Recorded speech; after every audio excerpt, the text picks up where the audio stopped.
Good day, everyone. Today we're going to continue right where we left off.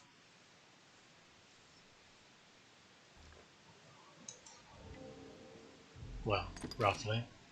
All I've done between streams is acquire my pawn again, kill the Cyclops. So today we're going to work on cleaning up some of these early side quests, then take a little trip right back to Peter Black to again show the loop, although we're not going to loop anymore because I have no need for any more Moonbeam gems. Go here, start an escort quest. Unlike other escort quests where they follow you around even in the towns, she actually waits for you. Oh, she did. Interesting. There are a couple minor little side quests here in town. Easily to take care of just to get your feet wet. They don't give much reward, but it's always nice to help the villagers.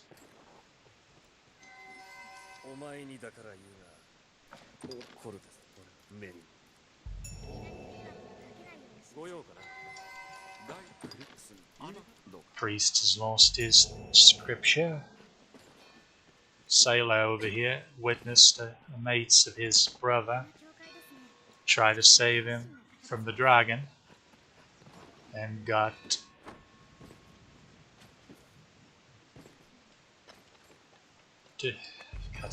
killed because of it. So we're here to report the news for him, because he can't bring himself to say it. Said brother is Dan here.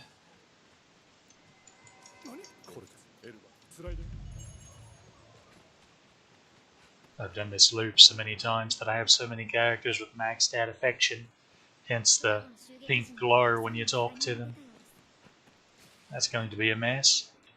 Go ahead, since we're down here, talk to her. She wants us to fetch some flowers.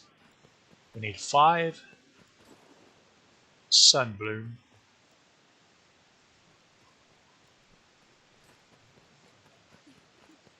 Run back up here to turn in these quests.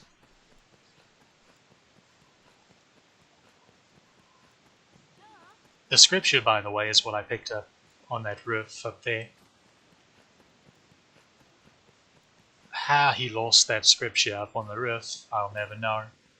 But it's probably this little wanker who took off with it as a prank. Why he was on the roof? Wow. That's anybody's guess.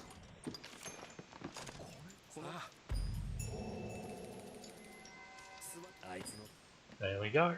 Easy as.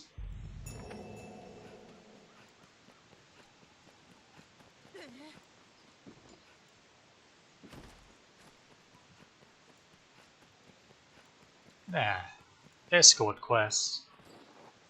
Generally, frankly, the easiest way to do them is to just fast travel to the destination, but this is too early game, and she just needs to go to the encampment, which is just a hop, skip, and jump over here. Of course, unlike other escorts, she likes to get distracted if you just mosey along the road. So that's why we're going to take a wee shortcut. I forget if I killed enough bunnies for the notice board quest or not.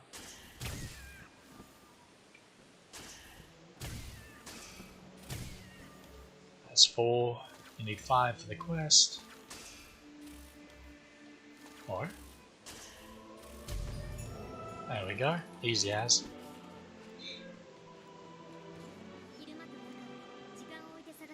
So the shortcut, if we go down to the beach here, she will generally just follow along like a good lass.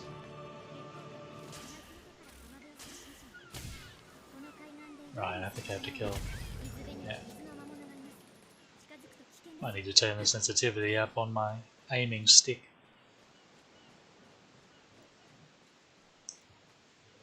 This is a lovely little beach with lots of flotsam washed up on shore. There's actually another one of those handy little airtight flasks sitting on the rock right here. Make sure to pick that up when you're starting out. How'd you get on the rock for? So if we were walking along the road, she would continuously stop and pick stuff up. But since we're down here, she's just following along.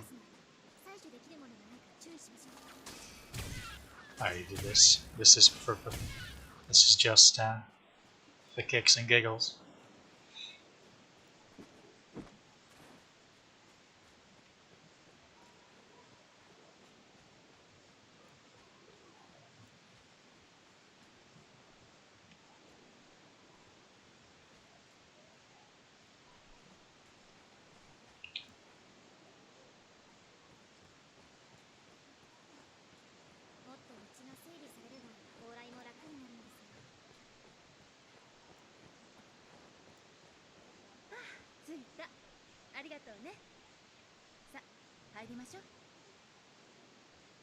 Now you just hop inside,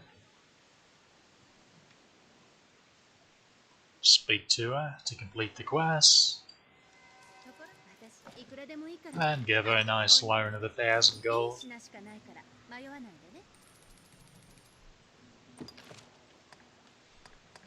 She actually carries some nice stuff in her inventory. If you're wanting to cheese bits of Black Isle, you might want to buy some of these throw blasts. These periaps are handy. Conqueror's periap boosts your strength, stacks 4 times. Demons does the same for your magic.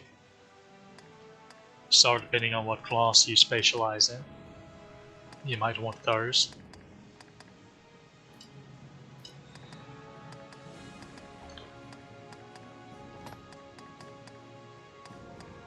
For yellow classes, if we hadn't already ran around and found stuff that's better, or specifically for Strider and Assassin, she carries slight upgrades to their weapons. She doesn't really have much here. This gives you a little strength and a magic boost, but it's pretty negligible overall. And there we go, 3 quests down, just like that.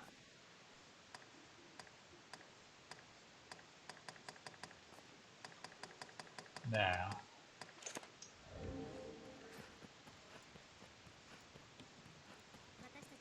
I should have already done this, but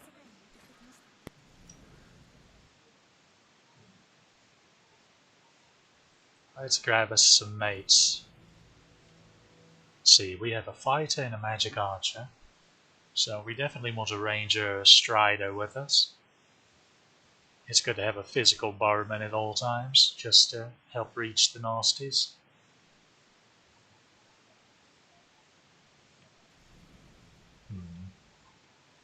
What should the 4th one be? Level 20 is getting to where we can have sorcerers start popping up, but I'm not sure they would have enough discipline to have any decent spells. I also have a bit of an issue with the way people build their sorcerers. Personally, I'm not a fan of the big, oh, let's give them the rings and they cast the tier 3 spells. Because with pawns, how that ends up working out most of the time, unless you completely design your entire party around it, is they'll start channeling a spell, one of those tier 3 spells, takes a bloody eternity, then an enemy will get within eyesight of them, and they'll run away, stop casting the spell, then start channeling it again, all over. All during this time they've done no damage. So that's why I and a handful of people at the Game Facts came up with quick cast sorcerers back in the day, where you intentionally don't.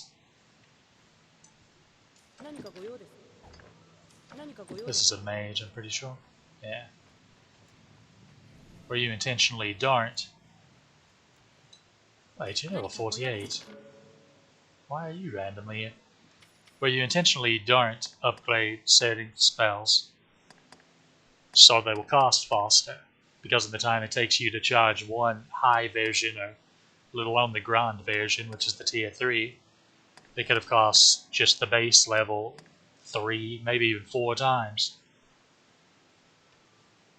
And the upgrades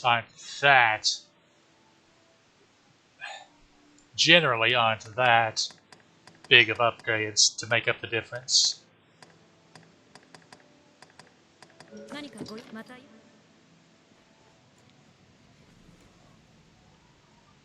That being said, of course, if you want to just completely blow things up with grand spells and run a 4 sorcerer party with spell sinking shenanigans, that's a very viable way to play as well. There are plenty of YouTube videos of people demonstrating just that. So, just not my cup of tea. Where's my level?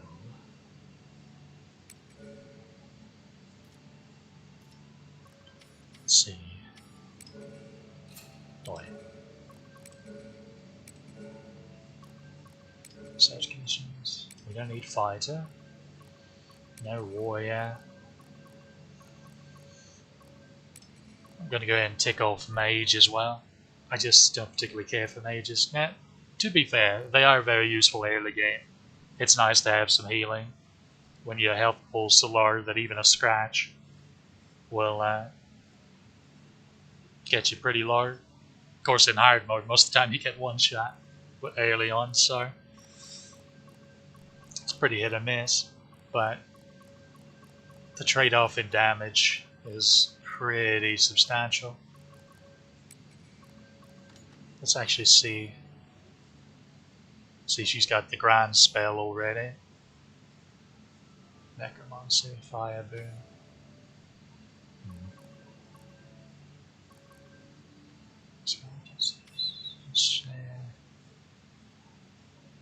There's Dan Pool for volley. There's Splinter Dark, there we go. She has Mighty Bend though. Not sure I like that.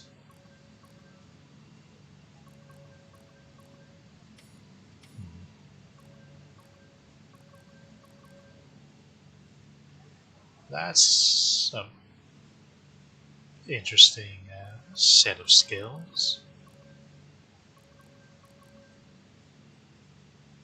People seem to be fond of Dazzlehold all of a sudden. Not sure where that came from. Oh dear, oh dear, oh dear. Well.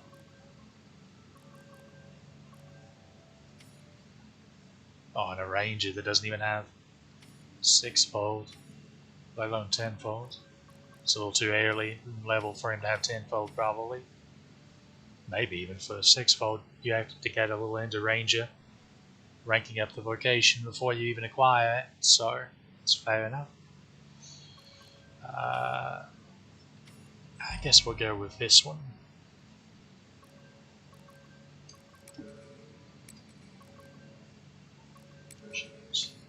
Vocation. Why? We don't need these, so we'll just look at the sorcerers. All 5 of them. I feel like on PC here, for whatever reason, sorcerers are very hard to find in general, and it's mostly just mages everywhere that are all built the same bloody way as heal bots with Legion's Might staff. So, Legion's Might. Well, I'll go through this first, and then I'll just pull one that has it up off the top pawns list.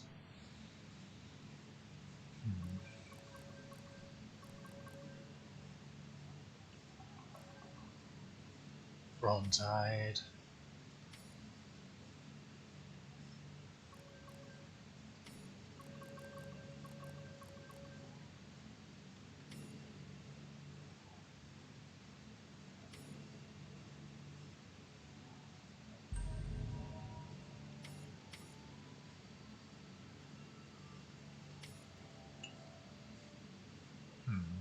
Grand Eagle. Eagle's a very fast casting spell, so that might be okay. 11's fine.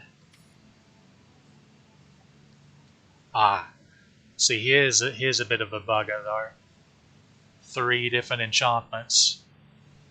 The issue with this is the pawn can trap themselves in the loop where they will just constantly be enchanting everyone's weapons and then immediately starting to enchant them again with a different element. Especially against enemies that are weak to multiple elements. So that is something that's definitely something you have to watch out for. I definitely would recommend sticking to only one element buff, if at all possible.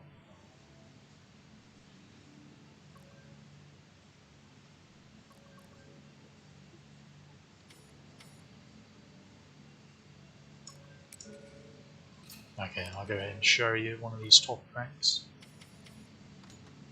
These are sorcerers because it might help if I actually press the right button. Alright, as you can see, they obviously have the healing spell, High Anodyne. Then they have Spell Screen. Generally, Halidom heals status deflections. Spell Screen. What does Spell Screen do? Huh. I actually don't remember.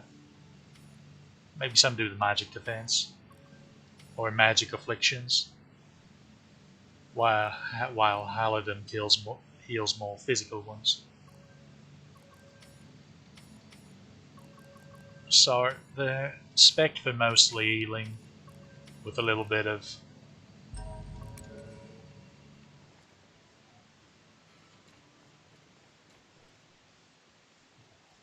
alright, I need to actually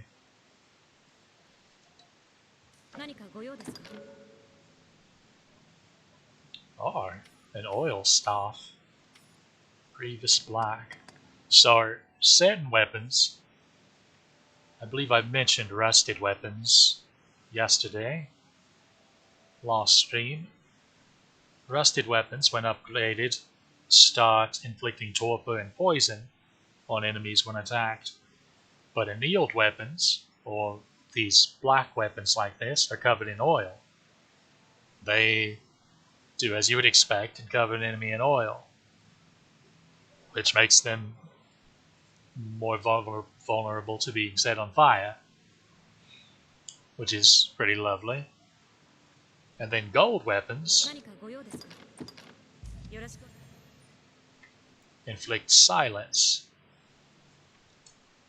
That is a tall lady, or I'm very short one.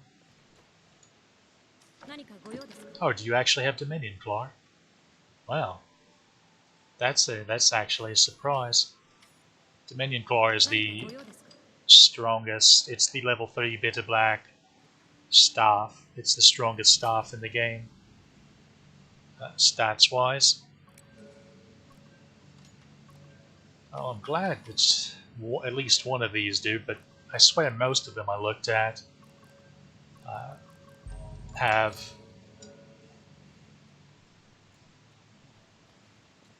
Legion's Might, which even fully upgraded isn't much. No, well, there must have been a hacked pawn. That was a thing. Fortunately, that's a thing you have to watch out for. We'll just grab these. Dear, dear, dear. That's unfortunate.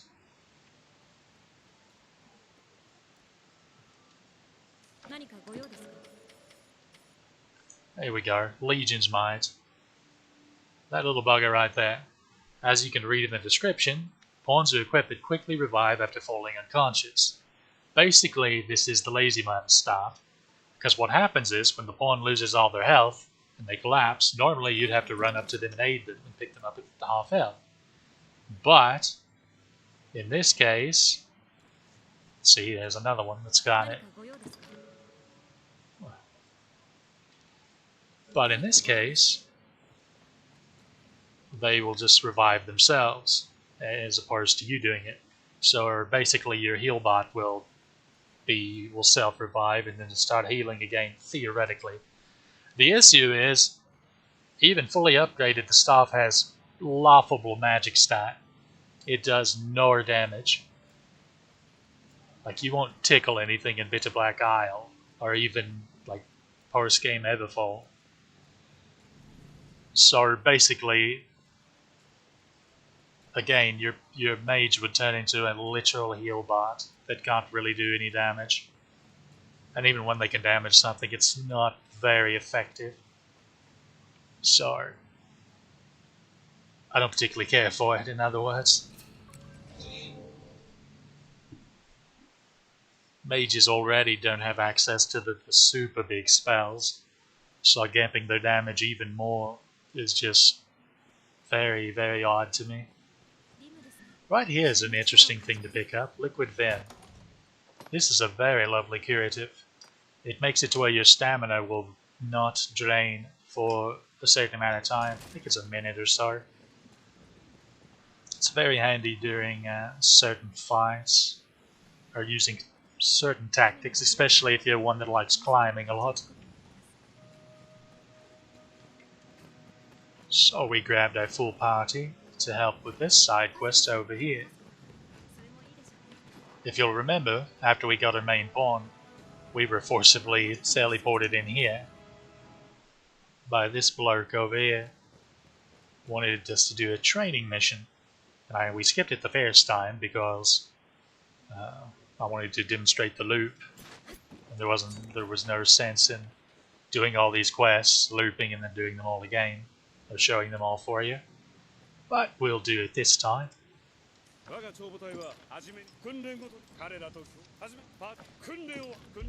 Basically, we just have to do these 3 simple tasks, which are easier with a full party of 4.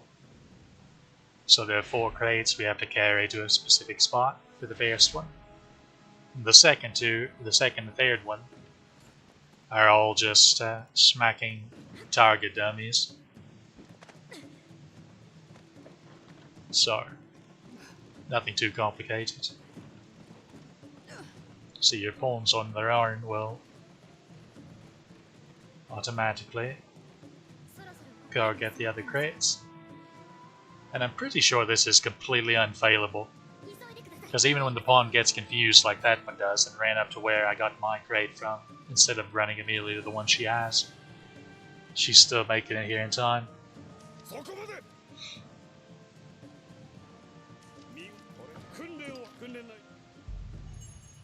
Now,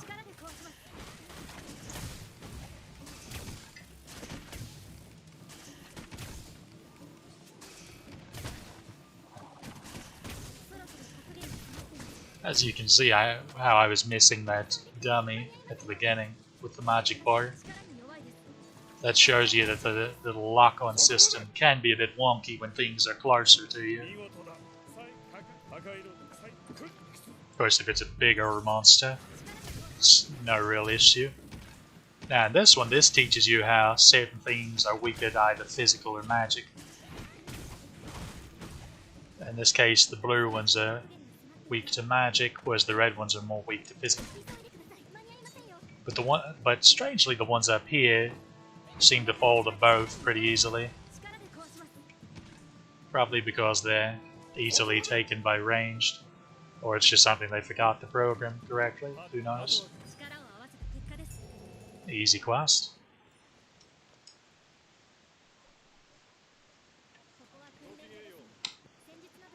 While we're here, there's... Oh, I want to check that notice board. Yeah, there's nothing in it. Alright, remember this bloke? He's the one that was on the road being attacked by the goblins when we very first left Khazardus for the first time. Well, he has a quest line that can easily be missed if you're not paying attention, or if you don't save him at the start. Unfortunately, it can be a bit tedious just to do the quest line, because to be given the quest in the first place, you have to make a certain amount of transactions. And as far as I can tell, you can't just buy 10 things from him at once and it work. You have to actually buy something, exit out,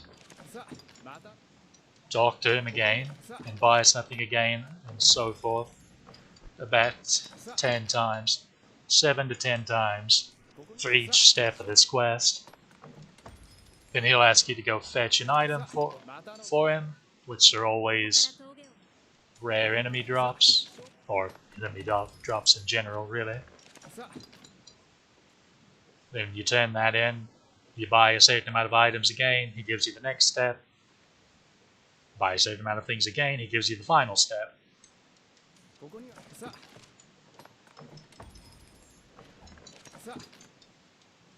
It can be a bit tedious, yes, but it's handy because he will, for every step you complete in this quest, he will start expanding his inventory.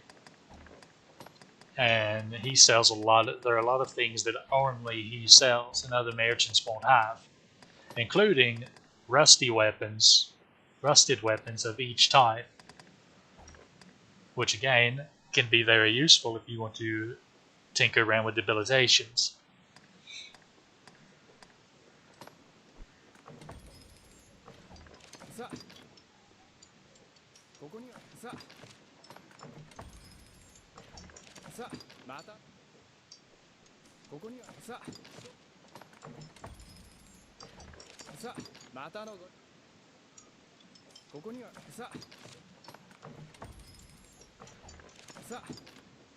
There we go. 10 purchases, then he gives you the quest. The first thing he asks for is a piece of scrap iron. These drop from skeletons, which we can easily get in that particular room in Bitter Black Isle where so many of them spawn. Lucky us. That's an easy way to get them. But we'll hold off on that for now.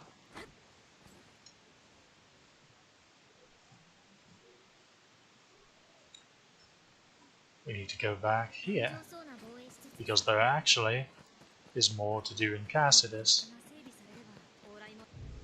First, let's make sure we need to kill 10 bandits, 10 goblins, some rats, some phantasms. This one could take a little while, because that's a long way away from here, where those little buggers are. Undead warriors, spiders, cyclopes, wolves. Alrighty. So, first things first, I'm going to show you some nice little loot areas. So, we briefly visited this beach earlier to take Madeline from Cassidus to the encampment. But since we were sort of on a timer with that, well, not really, but we wanted to get rid of her as soon as possible, we didn't get to check for loot. Over here, you find buried in the sand a Seeker's Token. You're gonna need 20 of those for a notice board quest late in the game, so it's really nice to start collecting them now. They're hidden in various places all over the world and in dungeons, but every 7 in-game days there'll be one over here and another one over there. This chest can have some really nice stuff in it. It's just got a shoulder cape right now, which is unfortunate, but it can contain some really nice early game armor for red classes, hide armor.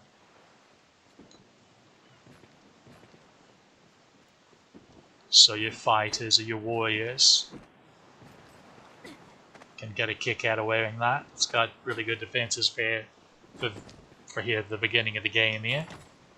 And over here, we're getting unlucky again, but this can actually have a nice iron shield for fighters, or a clunky two-handed weapon for warriors, or a mace for magic for Mystic Knight. And there's the other Seeker's token, right there. Again, every 7 in-game days, they respawn. And they'll be in this same spot.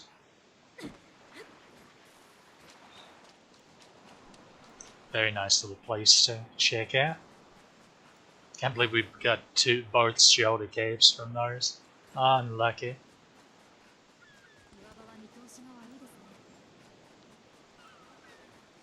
Little chest here, but there's nothing particularly of note in it. Some oil arrows, if you want those. Unfortunately, since I'm using a magic bar that doesn't actually shoot arrows, they're pretty useless for me. But this Lost over here could use them if she was trained to. If she is or not, I haven't before guessed. I'd have to give them to her to see. Mage's parry app, nothing special.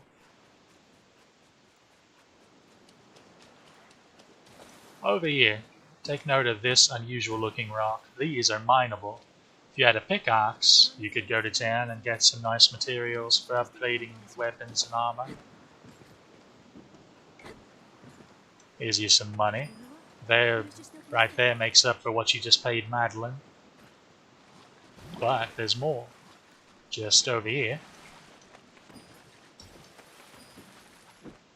Just like that. 4,500 gold. Again, every 7 days it'll be here. Of course, if you're playing on hard mode, enemies often drop giant packs of gold, which are 10,000 gold each. So,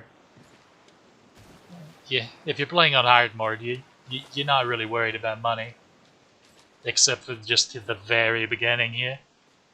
But as long as you're fairly frugal with your purchases, you'll be alright. It's starting to get a little dark, so we need to hurry up. And I'll show you where to find the sunbright flowers. They grow mostly at the foot of large trees like this. Okay, good job on the goblin.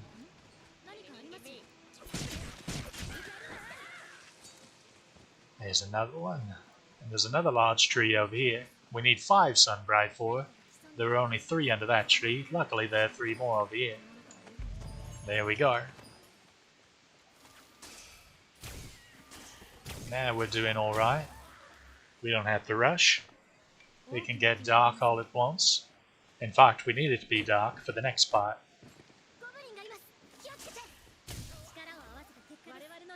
Notice how that one shot, whereas normally it took about 3 shots for every enemy. That's because when something's not paying attention and doesn't know you're there, and this actually includes yourself, if your weapons are sheathed, you're considered not paying attention. If you get hit in that state, it will do bonus damage. It's sort of an ambush bonus to damage.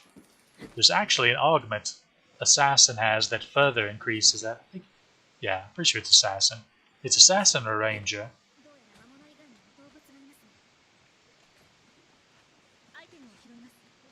Now, how many goblins do we like? 2. Oh well. They'll be easy enough to find at night time. But first,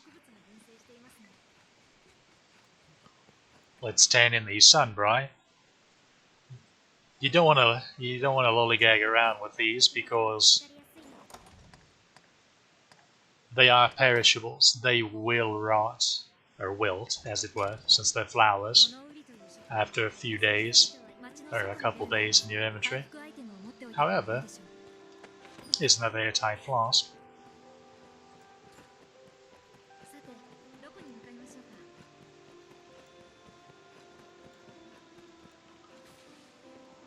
Come right over here, turn in these flowers. Now she asks for a single moon glow, which, as the name would suggest, only grow at night.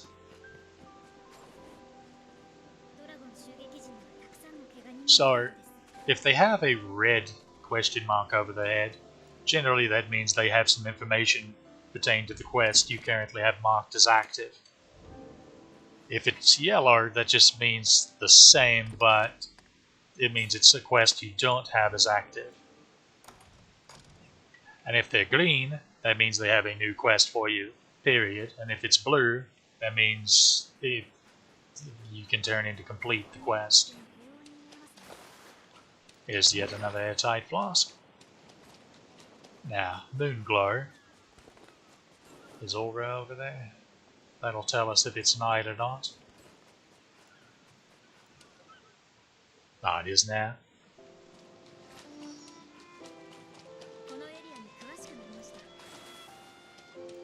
Starfall Bay. Yeah, it's the Moonglow. Nothing's really else of note over here. Just some fish. There's some other flotsam and assorted little goodies over here. But again, nothing spectacular loot-wise.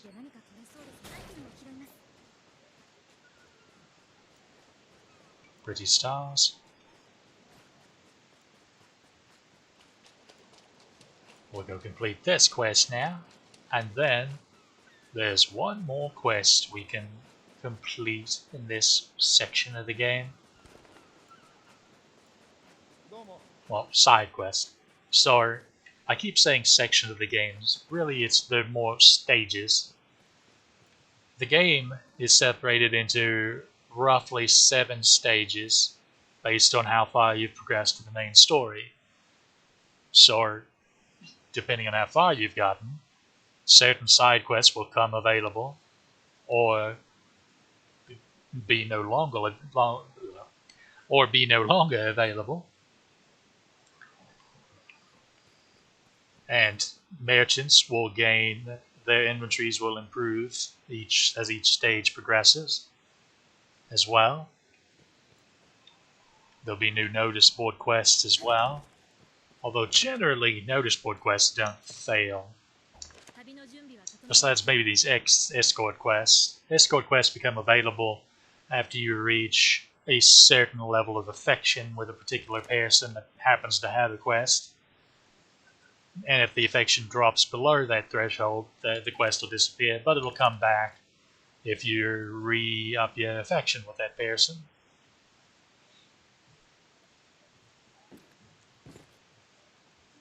There are actually some handy ones that give some nice equipment. But I've certainly never completed all of them because there are quite a few of them. And generally, I try not to raise so much affection with so many just because of the way the game chooses your beloved at the end of the game. But when you loop like this, or you keep playing the same file so much, it's kind of inevitable. That being said, Darker is an expansion. Did introduce an item that you can gift them to completely reset all their affection for you. Let's turn this in. So she can make her medicine. And now, let's say we go adventuring in a little cave.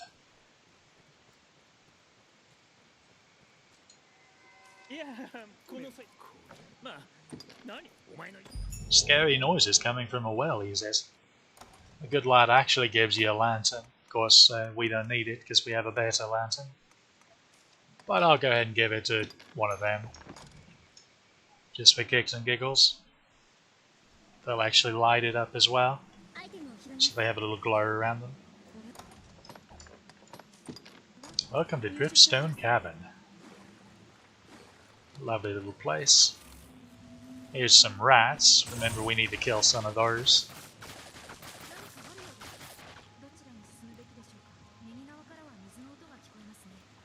Now, across this bridge is a sneaky snake. There's also supposed to be a bat here. Ah, there it is. Ah, a little bugger nipped me. This generally has a red cap in it. Oh, it actually has money. This will be a little annoying. I guarantee we're going to get doused and my lantern will go out, but let's see if I can take out these bots before we get to this point. As long as I don't jump or roll around, we should be alright. Hey, nice. Now we're in shallower water, so it's fine to do so. Did I skip a place?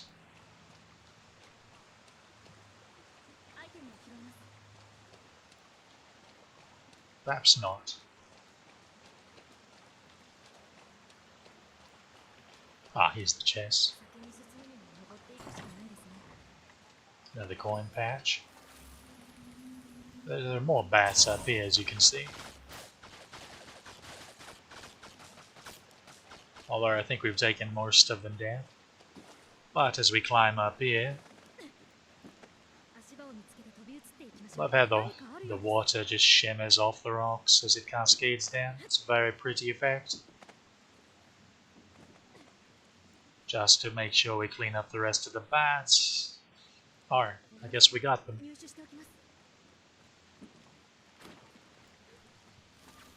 There are more rats over here.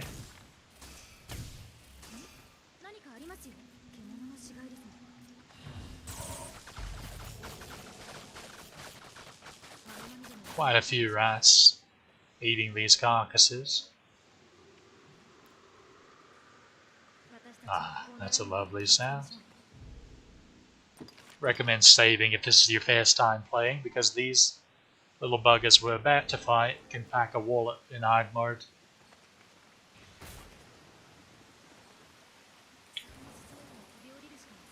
Welcome to Lizardman, or in the English version, Saurians.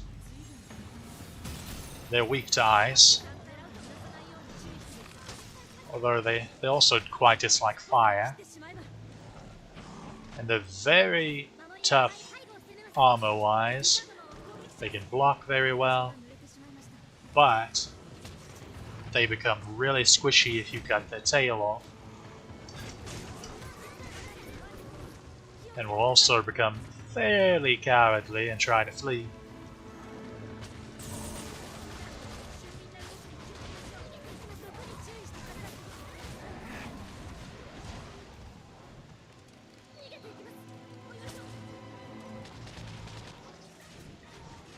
They love to fight in the water. They can cling to walls and surprise you by leaping off from above. I quite enjoyed them as an enemy type.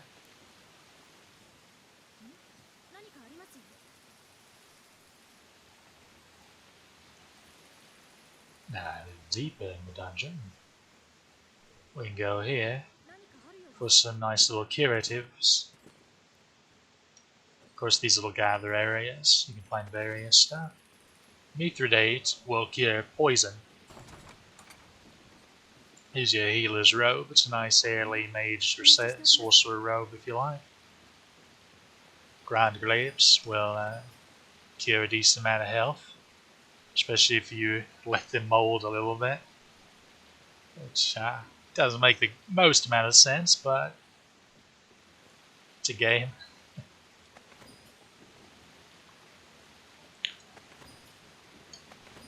Green's Wirish is, of course, your generic healing herbs. Potent is, of course, stronger.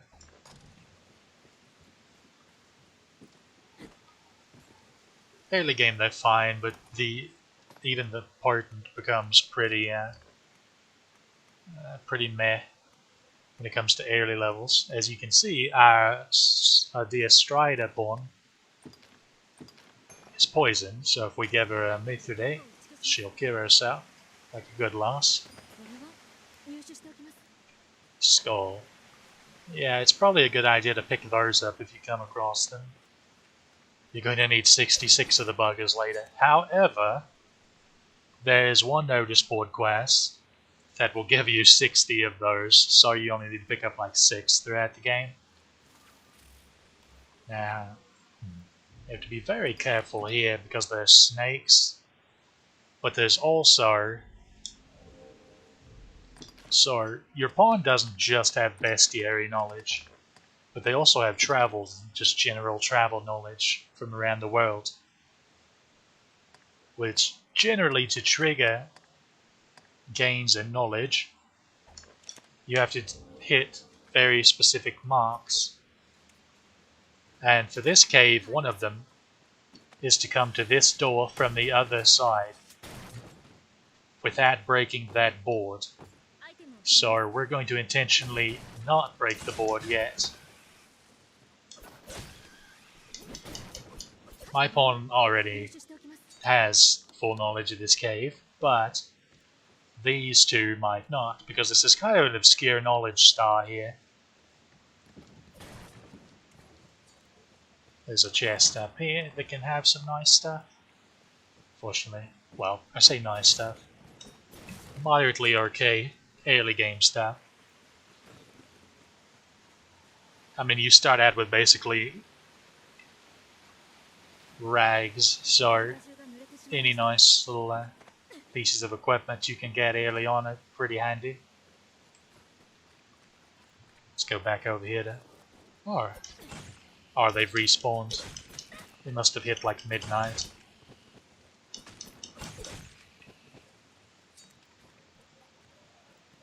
So loot and the like, and big boss monsters typically take a week to respawn.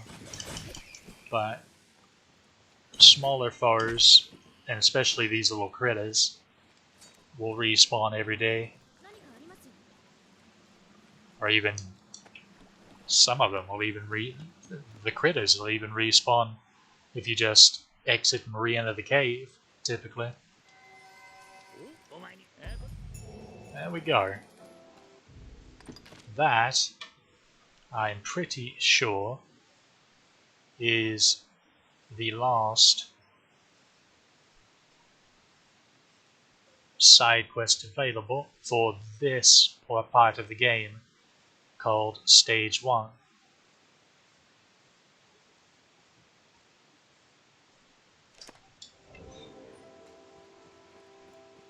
But we're not quite finished yet.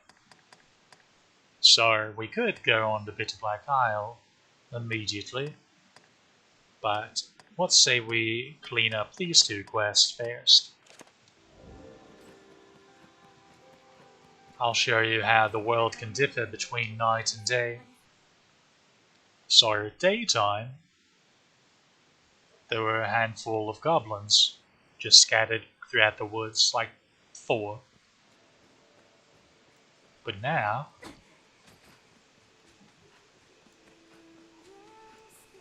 not only are there goblins, but there should be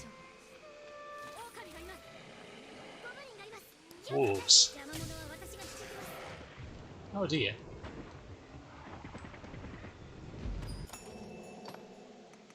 That was a licking.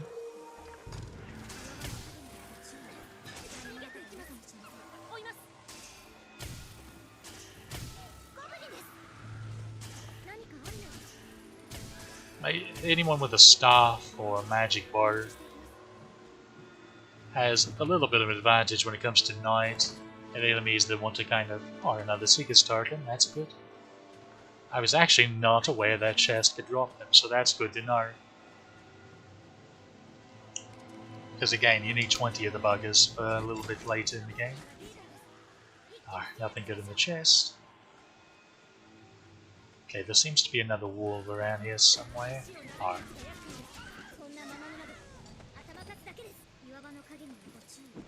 Or not. I thought I heard a growl. They went to goblin. Oh, it was a wolf. Never mind. Or, well, now I'm not sure what it was. It could have been either.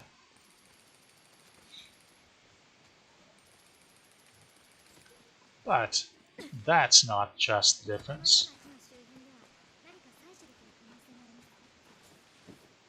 I wonder if these 3 are still here. Or they're not. So in the daytime there are 3 goblins here as well. I just forgot to show it earlier because it was starting to get a little dark and I wanted to turn in, well, I wanted to get the sun bright first. Incidentally, Moonglow grows all along this beach. There's one that grows right there.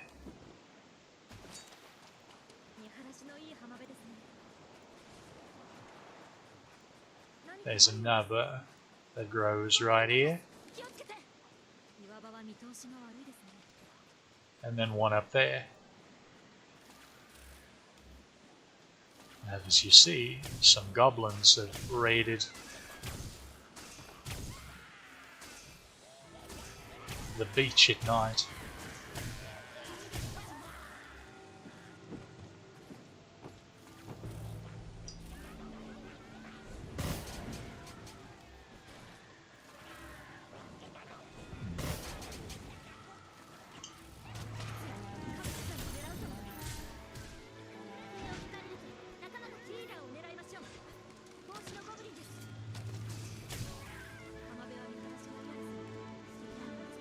Or a little bit more.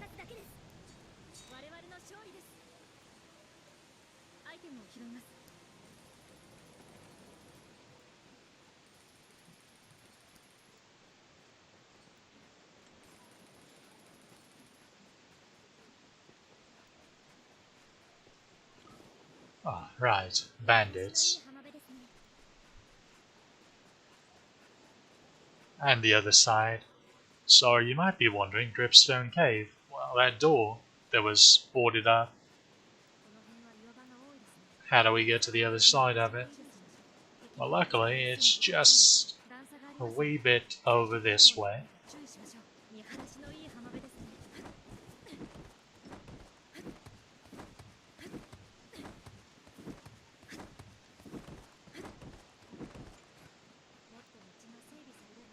This will go in here just to check the notice board and see if anything else has popped up since we've cleared some quests.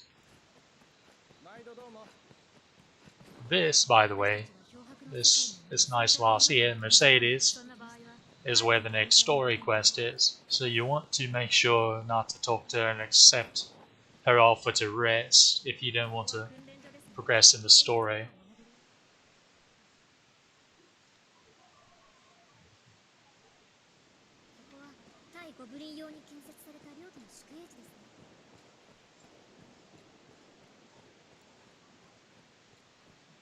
More lovely stars out over the sea.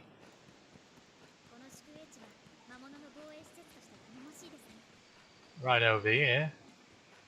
So there's a fork in the road right here. On that way takes you towards the capital city of this kingdom, or this duchy as it were. So the main city of the game. But if we take a left hand at Albuquerque here,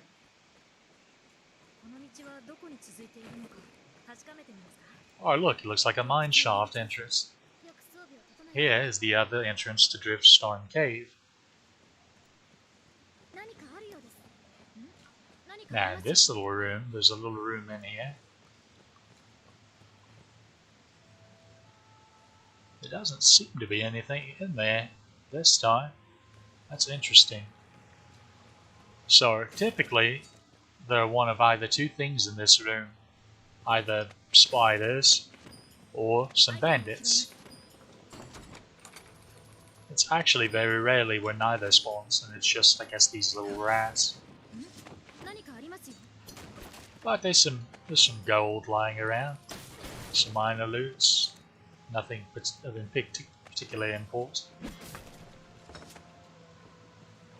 So now we go up to the door here and try it. It's caught on something. Ah, there you go. If one of them says something like that, that means they've learned new knowledge about the area. So as I suspected, these pawns, their owners did not know about this particular knowledge trigger.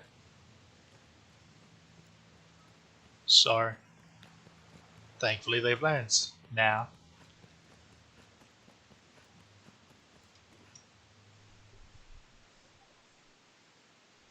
So now next time we run through this cave, we can freely open that door. We'll have a little shortcut here. Or sort of shortcut, I guess. Oh, it's already becoming daylight. That was a quick night. We must have lollygagged in the dungeon, in the cave too long. Beautiful sunrise. Very, very bright. And over here, go ahead and save, but these guys aren't too bad. We'll find our first group of bandits.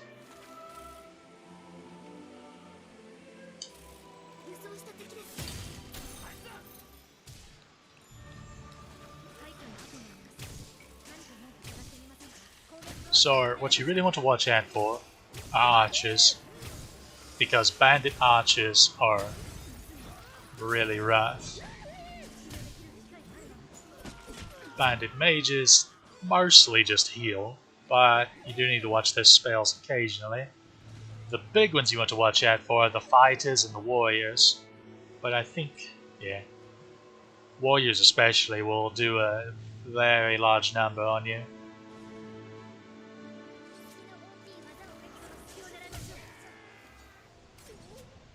What's that? All of them.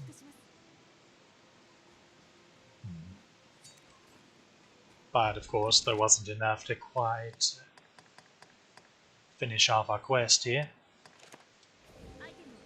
Luckily, there are quite a few bandits along this road, as well as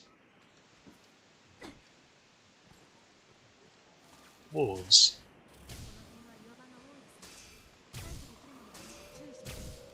Also more bunnies.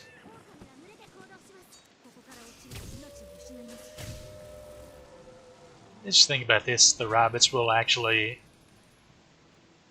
yeah, free experience, I guess.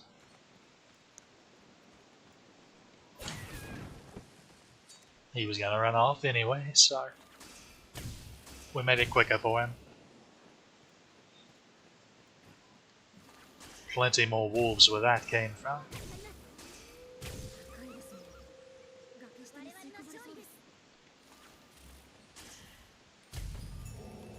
There's all the wolves we need. Of course, there's still quite a few of them around here. Guess you're the one growling. Okay. Now this is a... yeah, there they come. I feel like they did a really good job when it came to configuring the AI and fighting pattern of the wolves in these games. The wolf-type enemies. Because they legitimately do fight strategically and team up. And generally, the stronger variants just get it even better at it.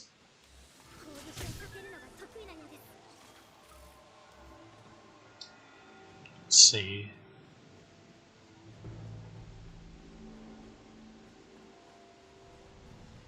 They still have their weapons out. Okay, they put them away now. Oh.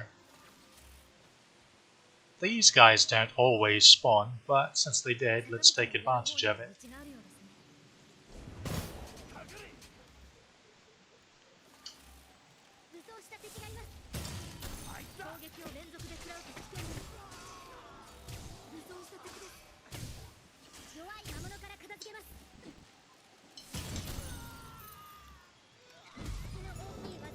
Oh, there's another fighter.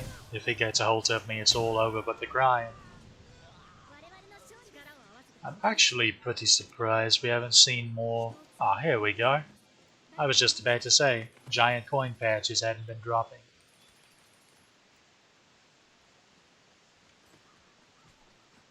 So now we've completed most of our notice board quest as well. We can actually do spiders in Bitter Black Isle.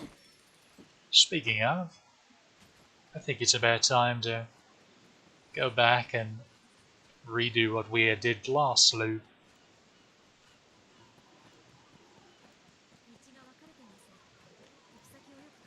Get a few more levels under our belt. I do think I'm going to do my best to hold off on getting too far in Bitter Black Isle before doing the main story, but no promises I can withstand the temptation to do so. Of course, you can very well play through the entire game and save Bitter Black Isle for post-game. That's what I did in a practice run before this, a fighter run I did. Or, this is a nice little loot spot because... there we go. War Bugles. You're going to need 50 of them.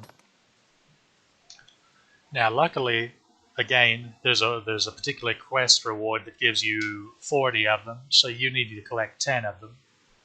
But it's good to get a head start. This respawns every like 7 days or so as well. So it's good to keep in mind to come back here and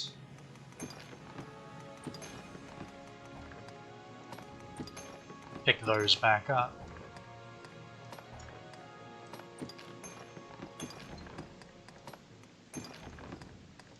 I have to resist accidentally putting that away in case I need to stop. My reflex is automatically to deposit it. Keep that flask of oil.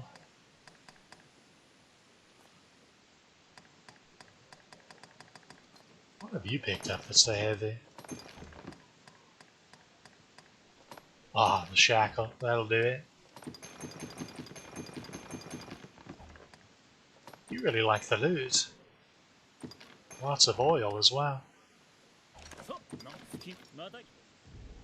I just bet. Acquisitor, yeah, that explains it. Okay, that's a good segue. Let's talk about inclinations. Inclinations are pretty much behavioral patterns for your pawns. As you might have seen on that screen, on your pawn's profile, there will be... oh, I need to fix this. That's an issue. There is a primary and a secondary. However, there are actually more than that. There are hidden tertiary. There's a hidden tertiary one as well that also greatly affects how the AI behaves in a fight, or just in general. So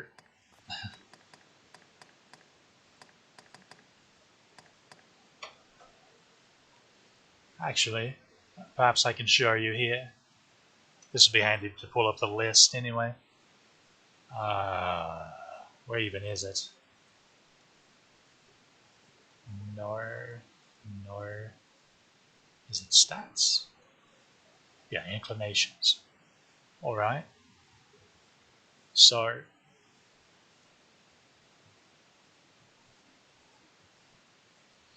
alright, Scather. The Scather inclination makes the pawn focus on the big boss in the encounter. So if there are smaller enemies, if there are ranged enemies, if there are flyers, you will ignore them all and go straight for the big heavy hitters. Also, it's been known for certain pawning vocations to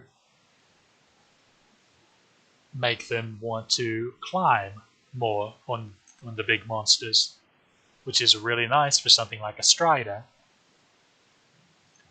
Alright, well, Mitigator is kind of the opposite. With it, the pawn focuses mostly on the little moblins as opposed to the big boss, and will focus on cleaning up the crowd so the little buggers don't get in the way of fighting the big heavy hitter.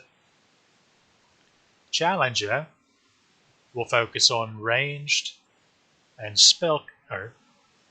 ranged weapon users and spellcasters. So it's really handy for something like a ranger or a sorcerer to have. Medicant is basically the go-to for the heal bots. Oh dear, those are dreadful.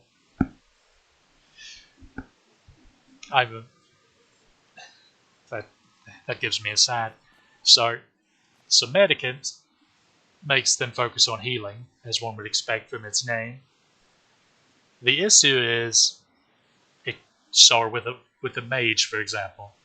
This means that the mage can be in the middle of casting an offensive spell, and if somebody gets very slightly nicked, they will immediately cancel and heal instead. So that just further harms their ability to do damage.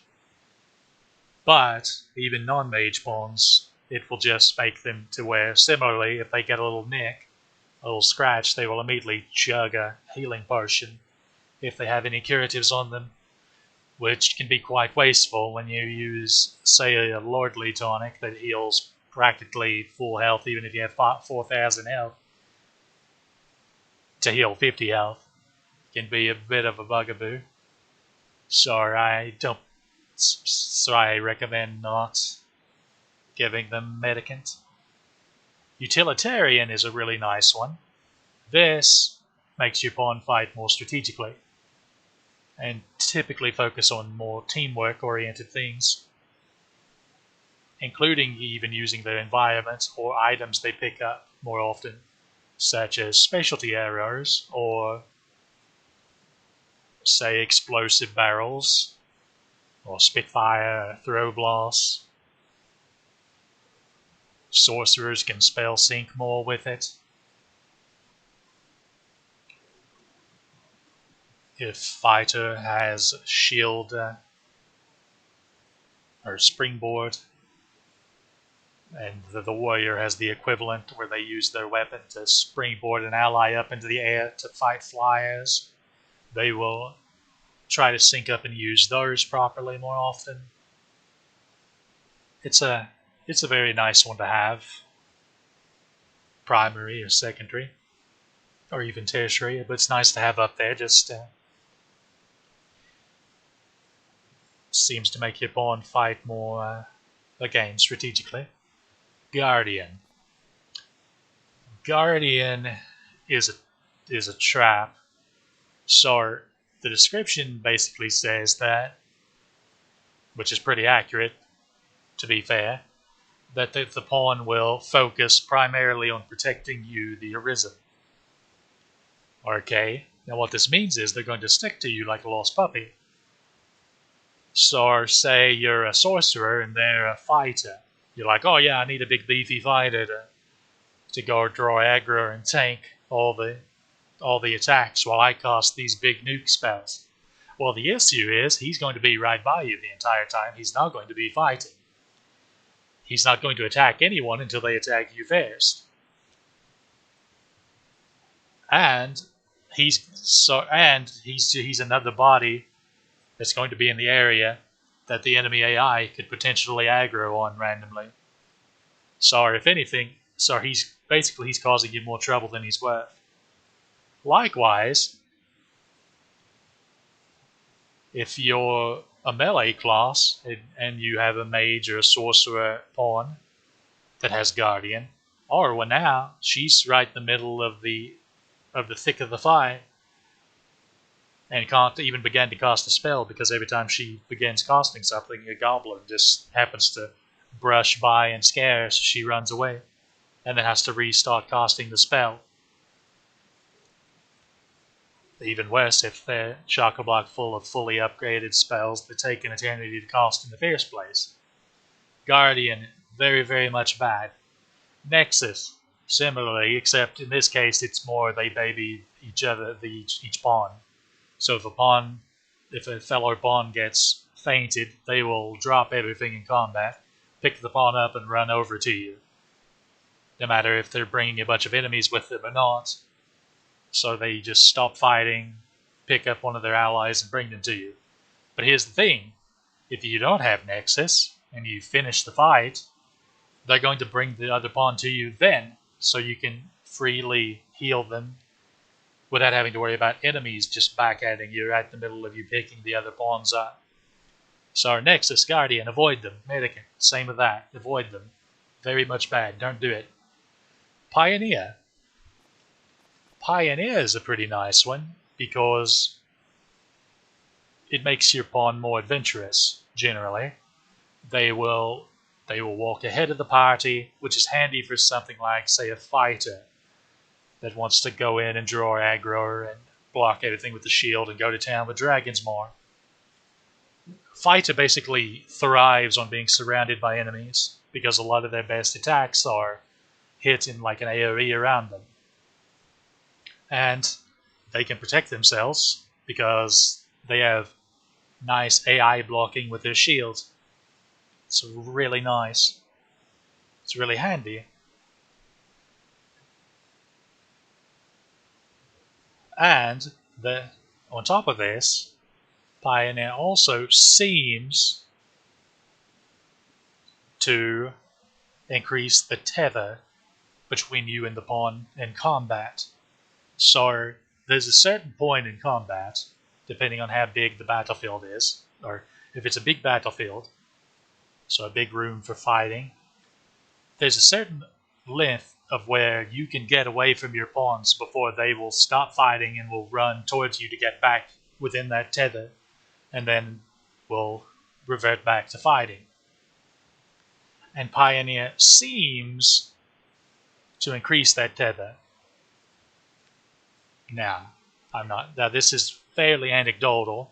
I'm not sure if anyone's ever dived into the code and confirmed that 100%, but I'm not the only one that's suggested such a thing, that this seems to be the case. So take that as a grain of salt as you will.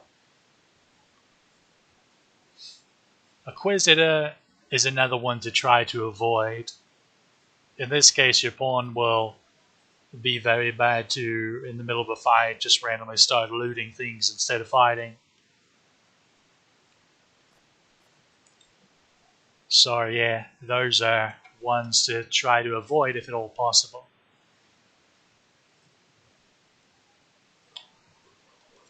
In our case, we want to try to have Pioneer first.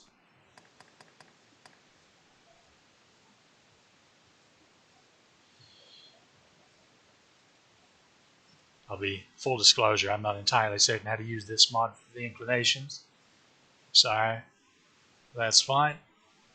We'll worry about it later. I'll show you how to actually properly set your pawn's inclinations.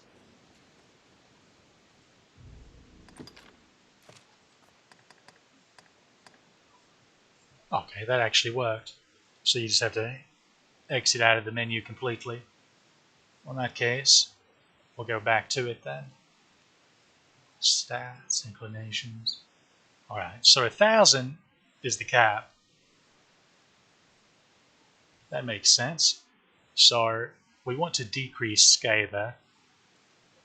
So we'll just drop that down to like, I don't know, 200.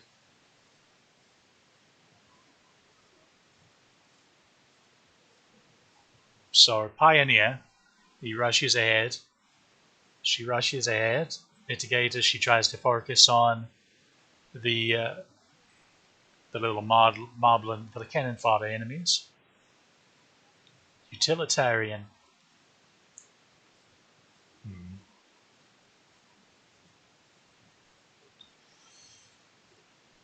This actually seems to decrease in combat for whatever reason. Oh, another thing Utilitarian will do is it seems to increase the chance your mage or sorcerer will buff your party at the beginning of a fight. But unlike something like, say,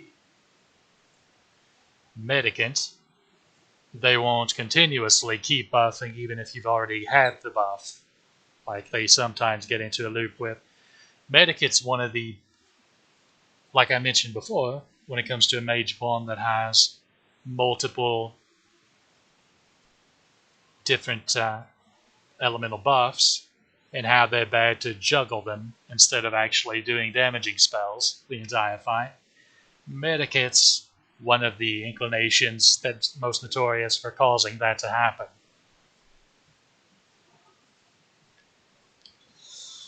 So this seems fine. Focus on Mitigator, Pioneer.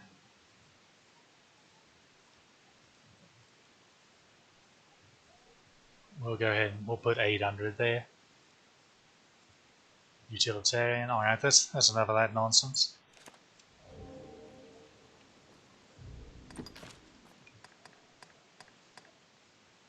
Alright. Now what were we going to do? We were going to Bitter Black Isle. So again, inclination is very important in fighting style of your pawn.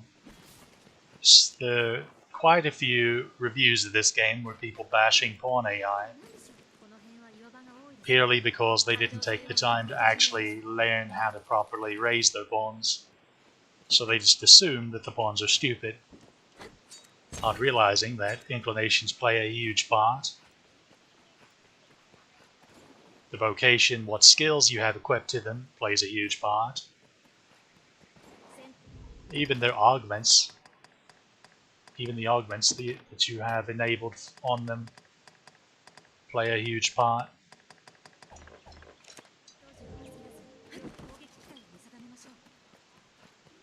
But also, and possibly the very biggest, at least for your main pawn, they learn from the way you fight. So if you want them to fight a certain way, swap yourself over to a class identical or close to theirs and do that playstyle yourself. So if you got a Strider pawn, and you want to teach them how to spam Brain Splitter, go Strider yourself up and go to town. Do your best Buzzsaw impersonation. You want to teach them how to use Fracture Dart, which admittedly is a bit tricky to do. It really takes some. I myself need to practice that particular one quite a bit. I'm mostly worse at and use Downpour Volley or just Fivefold.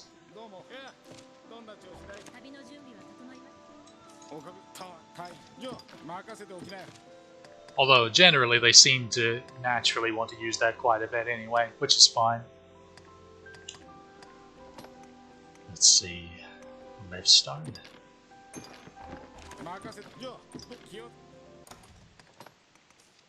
See, that's what I thought.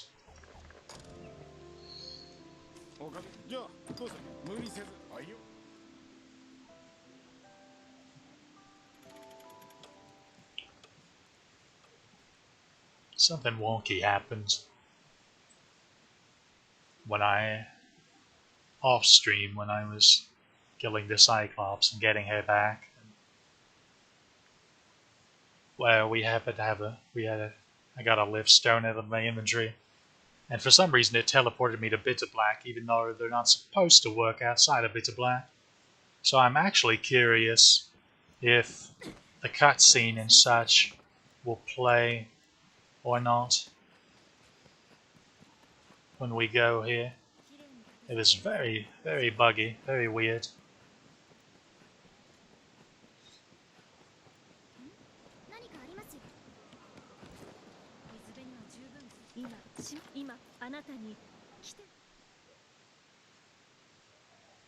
Ah, no cutscene. That's a shame. What have we here? I already have these, though. Check this chest.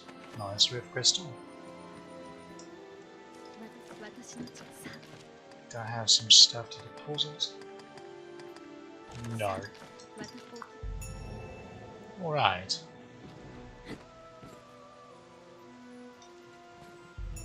Well, I can go ahead and Just as we did last time. Purify something easily.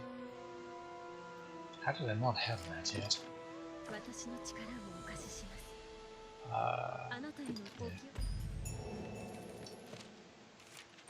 Yeah. Macabre sculptures. Now, if you recall, we already collected 10 of these, which means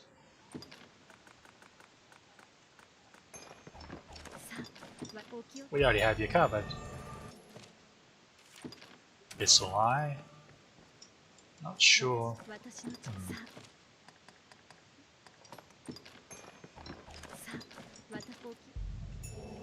So, the Abyssal Eye actually comes from the first boss in this dungeon. But I'm not sure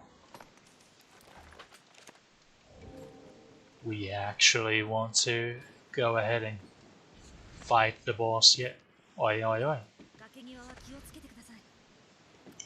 Now, if you recall, as I mentioned before, since this is a new loot, those same little statues will be in the same spot that they were before.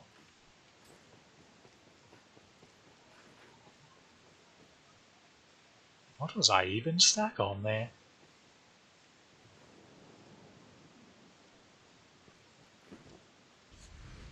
The world may never know.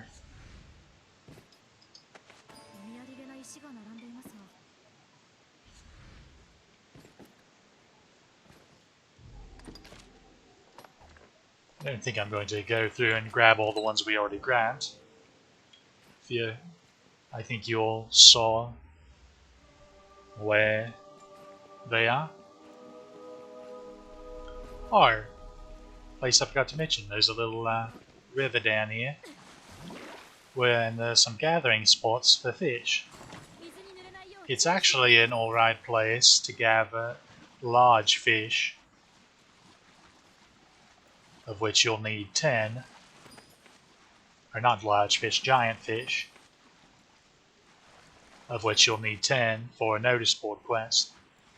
Or you'll need 10 combined with airtight flasks for a notice board quest later. Unfortunately, we're getting quite unlucky and we're only getting large fish as opposed to giant fish. But as long as you get on it early, it won't be that annoying, hopefully. And then to get out, you just climb back up here.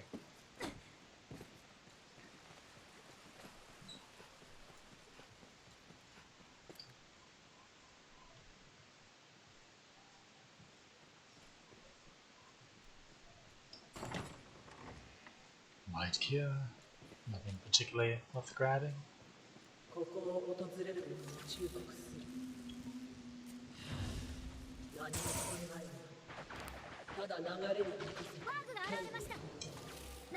Might have been a mistake. Okay, I can damage them.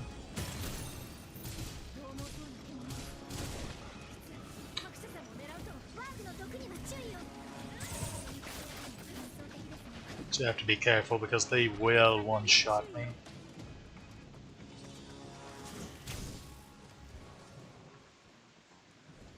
Is that all of them? Didn't think so. They can actually get up here, but... Where are they? Can't see. No.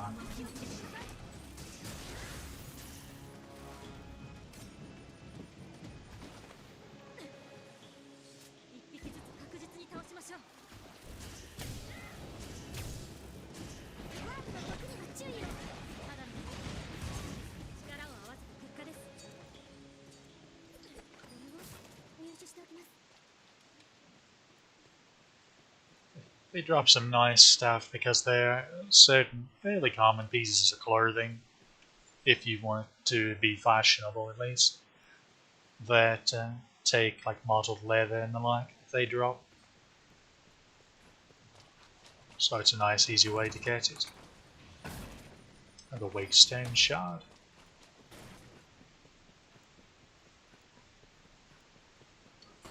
Oh, silly me.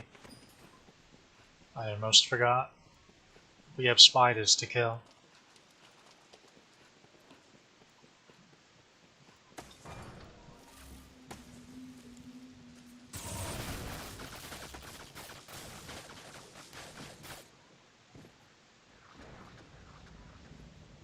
Did that get all of them though? Is the question.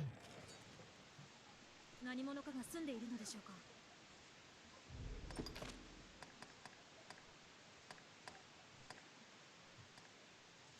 7. I believe that's all of them. Pretty sure there's not quite enough in here to alone complete that quest. Another rift crystal. We'll go ahead and go down here. Tango with these hobgoblins. Try to shoot into the room and miss completely. Get a little closer. And there we go.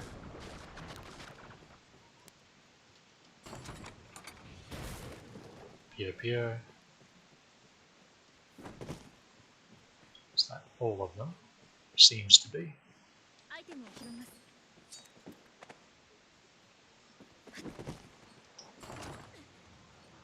Lace leggings if you want those. That can also have novice card, which is a really weak but piece of chest armor for mages and yellow classes that they added into this expansion for some reason. It's not bad looking. It's kind of a cute dressy thing, but it's a bit confusing considering how difficult this hardcore this dungeon is. Why they'd add something that you have to basically come to the dungeon to get in the first place, when it's pretty weak overall.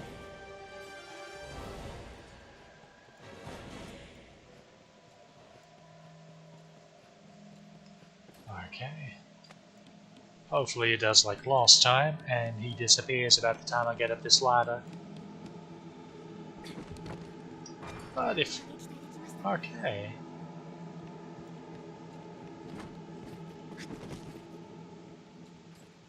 There we go, right back.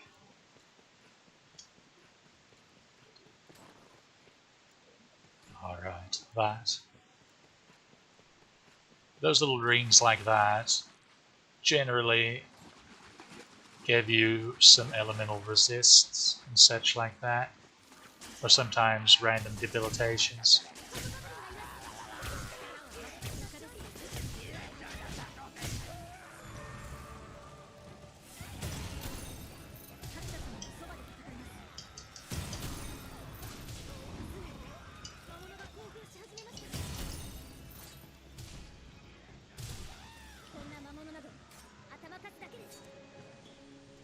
Is that all of them?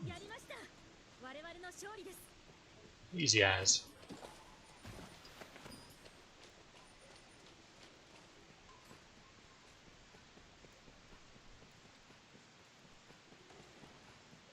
Now again, if you need another... it's not guaranteed of course, but it's fairly common. Also some free money. Something to purify. Brigandine jerkin, that's actually the piece of clothing I'm wearing under this jacket. So, if you like the look of it, it's a pretty nice undershirt, honestly. I quite like it. It's what Sivan wears as well, the arisen that preceded you. Or, we'll say the successful arisen that preceded you. I wasn't going to pick it up, but she grabbed it, so...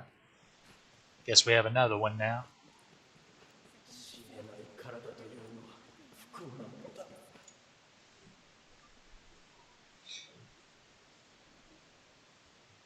We've seen this cutscene before, so... Once it loads in, we'll skip a loony.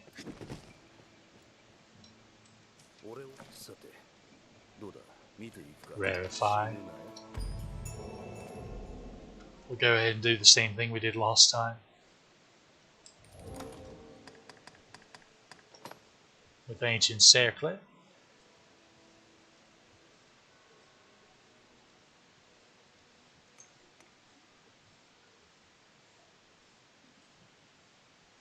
Alright.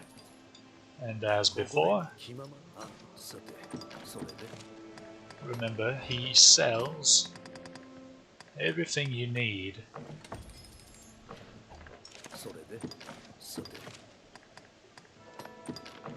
to fully upgrade this wonderful little circlet.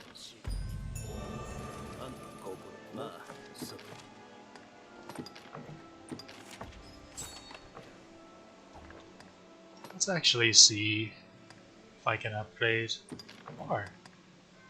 I'd kind of feel bad if I do this though.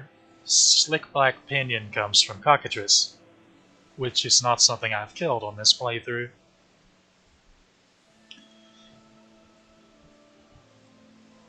In fact, I only have 4 of them, shows how little I actually loot certain monster materials. I'm actually shocked that I'm slower on Hellhound things. I guess a lot of things use them.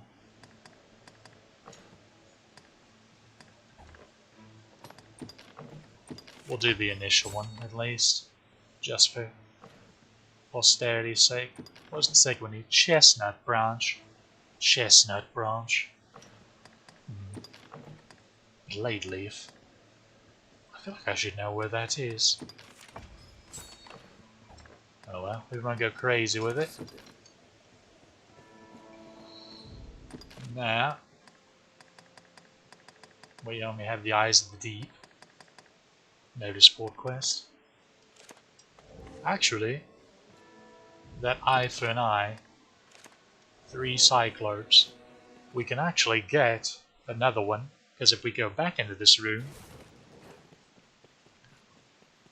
typically there's a Cyclops here with the Hobgoblins, but this initial time he enters, he doesn't load in because death pops up. So, for whatever reason, they don't want to shower him. It's not a very good place for my bounces, so we'll do it this way.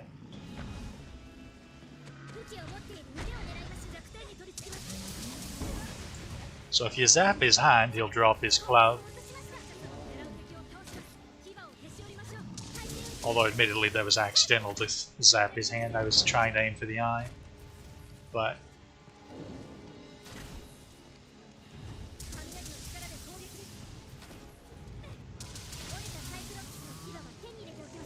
you can quite literally stunlock him by just spamming just easy thunder spells on him. Easy as.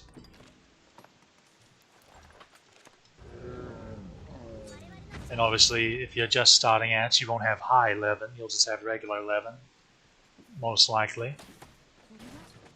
But that's fine, it'll stun him either way.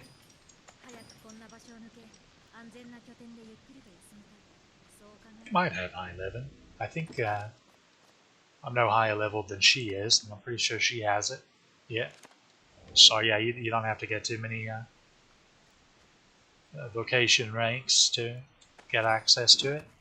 I feel like there's something good in here, but I must have been mistaken.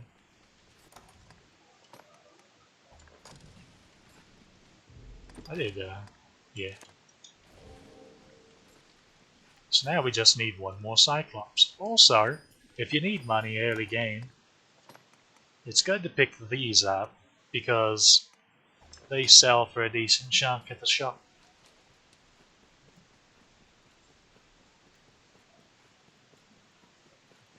So you can get you a nice little injection of gold. Of course, again, if you're playing on hard mode, typically enemies And it seems to increase as you go along the game. アイテムを拾います。 They drop these giant bags of gold.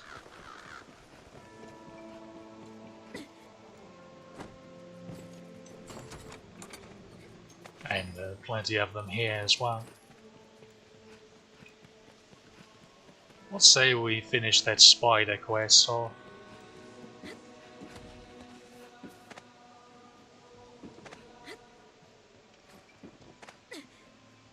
は宝でしょうか。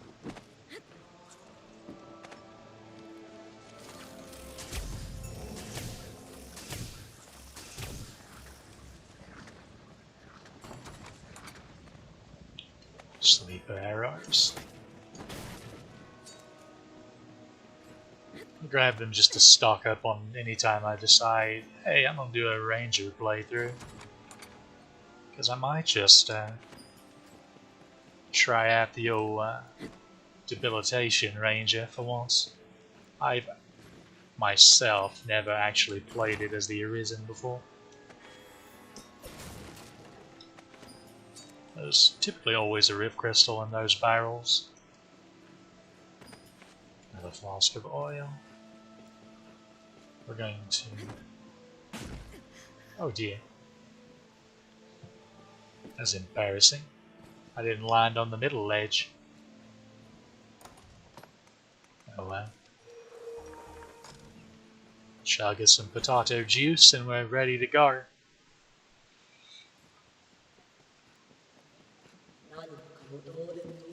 Oh. Huh. リムを拠点に That's strange. これは宝でしょうか。 Maybe it's New Game Pluses that they reset on you. ラーチャンで束になって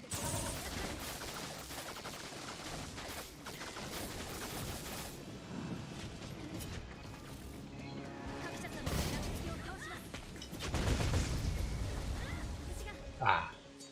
Death by second-hand explosion. It's gotta be the best way to go. And again, make sure pick up these airtight flasks. Why are you already getting up? We weren't even in the room yet. It's very rude. Skeleton key. So last time I showed you what happens if you enter this room. Skeleton Lord spawns in the cell, and then two skeletal mages spawn outside to shoot at you while you're trying to fight the bugger. So we'll show what happens in here.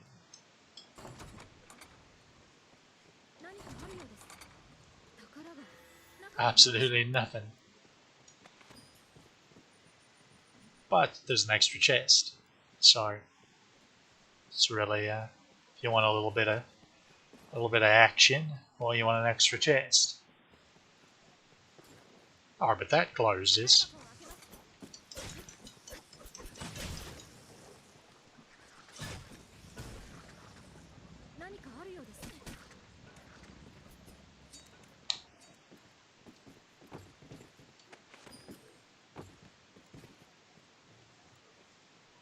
Reminder that that chest is always 100% of the time a man-eater. Very much bad. Recommend you avoid. How did you survive?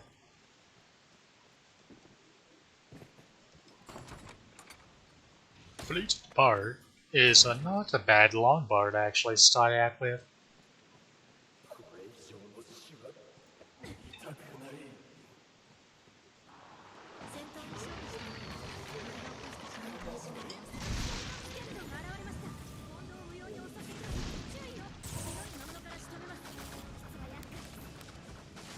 As you can see, the pawns are already landing and starting to.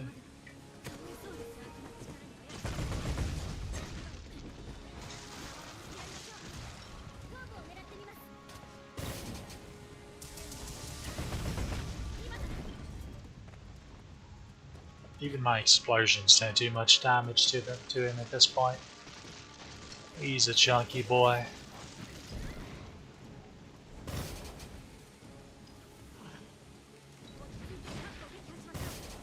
but perhaps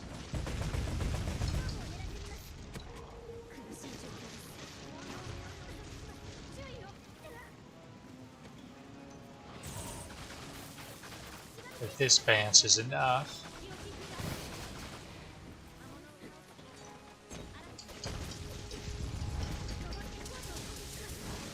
Here we go. The two support bonds aren't carried out for doing this at all. We should honestly be just running through, probably, but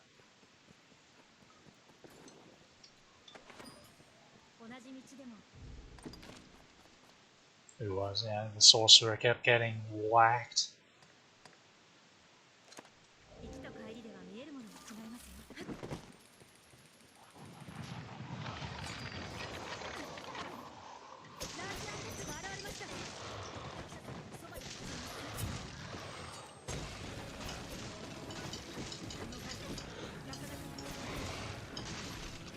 Or, interesting thing,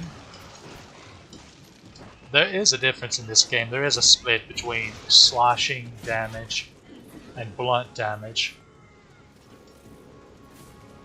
Arrows do blunt damage, maces do blunt damage, hammers do blunt damage, hammers and clubs. Shields do blunt damage, swords, daggers, long swords, and the like do slashing damage. Blunt damage is good against skellies and armor, heavy armor. Slashing damage is good against lesser armor and good for cutting parts like tails or heads for a particular certain kind of enemy that you will be meeting shortly.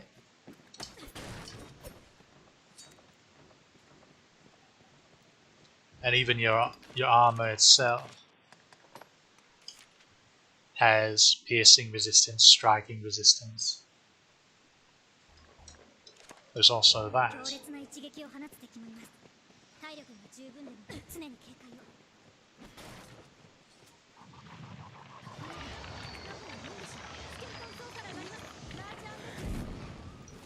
Oh, that was a little disappointing.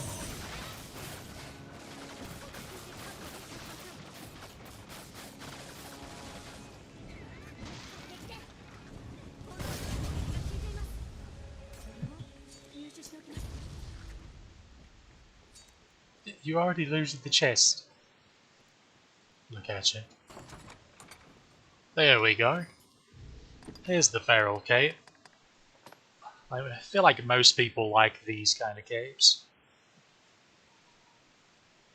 Nice black wolf cape.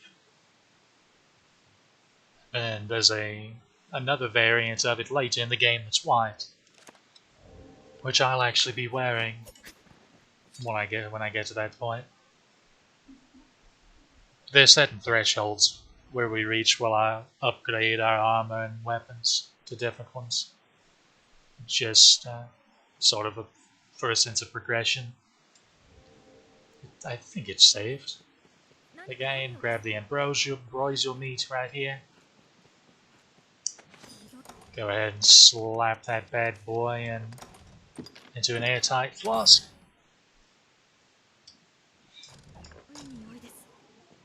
Save. Just save you the 30 seconds it took to get down there and do that. And prepare to run to the top. Maybe we'll see that other enemy now this time. I kinda hope we don't. The bugger's annoying. Oh dear.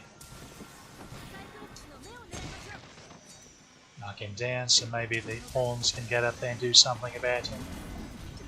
Oh dear.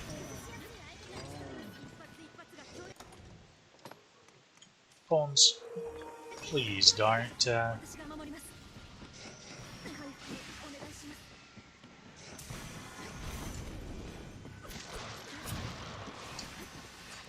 Oh, there it is. I don't know if you saw that, but... Oh no.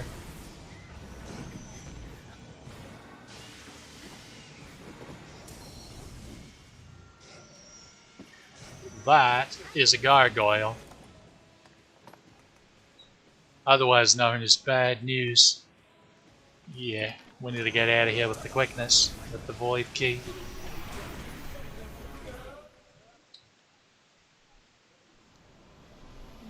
That's a post-game enemy.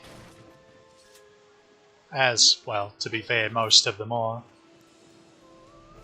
Oh no, what was the name of that mage? Or was it the mage? No, it was the Strider.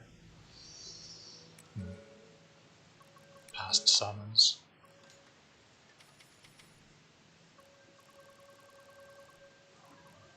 Okay, search conditions. She was a Strider.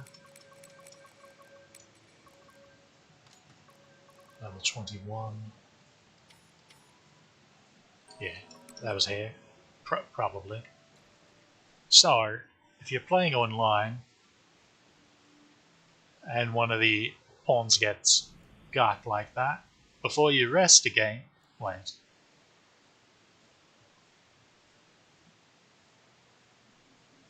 Are you the same one?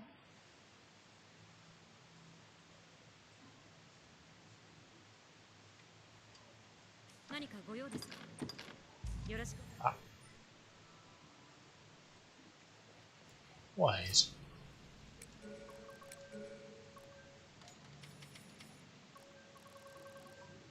Ah, this one's head.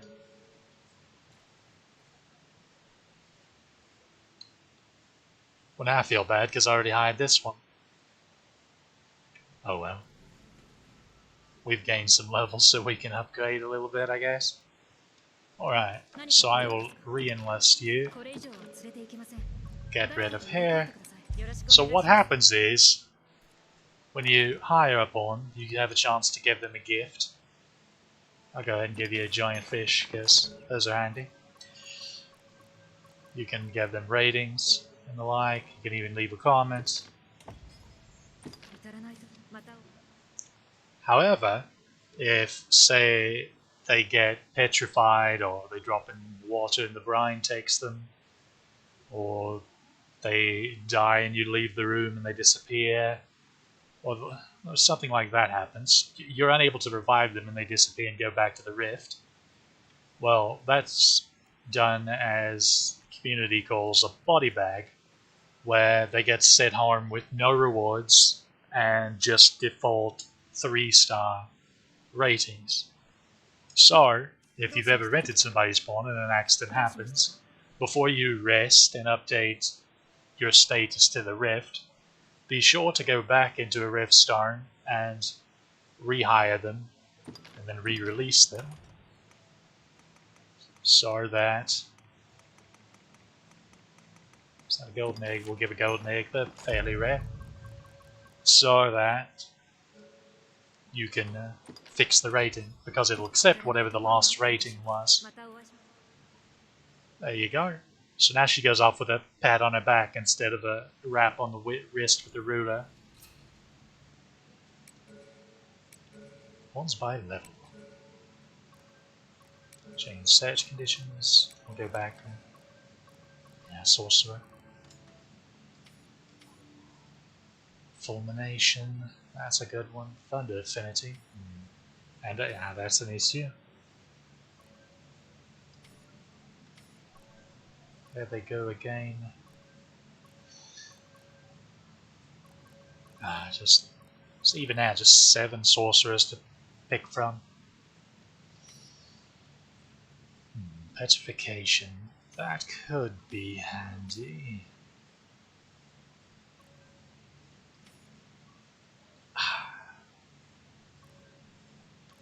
I was about to take that one until I saw this. Thunder. Interesting. So many of them are being bad to take multiple.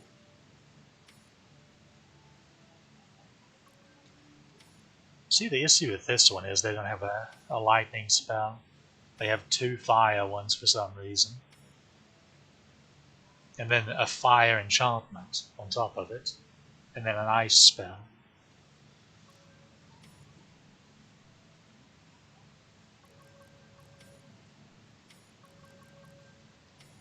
guess you're the best we're going to do.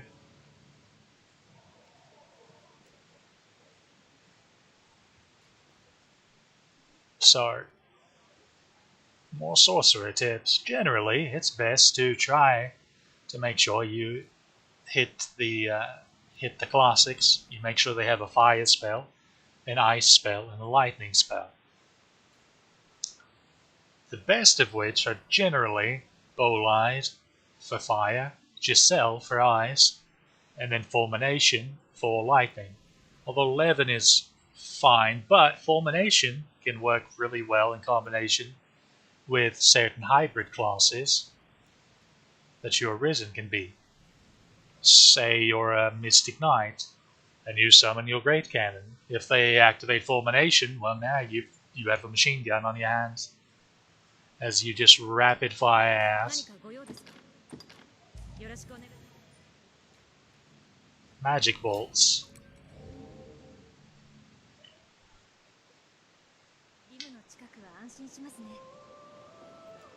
If you're a Strider or an Assassin or even a Magick Archer that's using Immolation, and you want to climb a lot, well, that Fulmination's going to arc to you while you're on the monster's body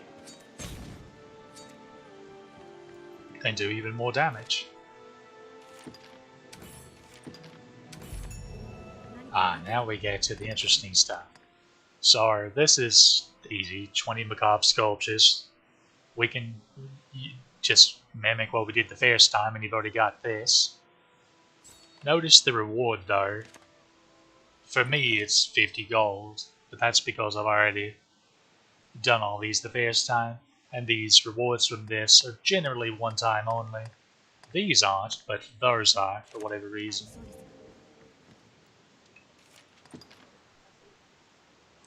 I'm pretty sure trophy boots are supposed to come from that quest, from what I recall.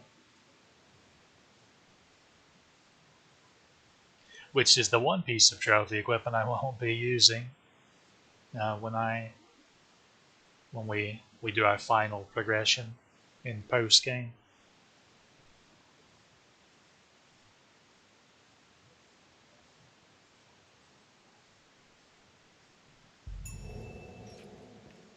It's interesting. Took a little while, but we can go ahead and complete it. Again, this is nothing you all shouldn't be able to do as well, just do what we did before. Then you would have 20. There we go. Now I can talk about these two quests. Go ahead and put this away, and the fish, because the fish are actually quite heavy. Who knew? And these.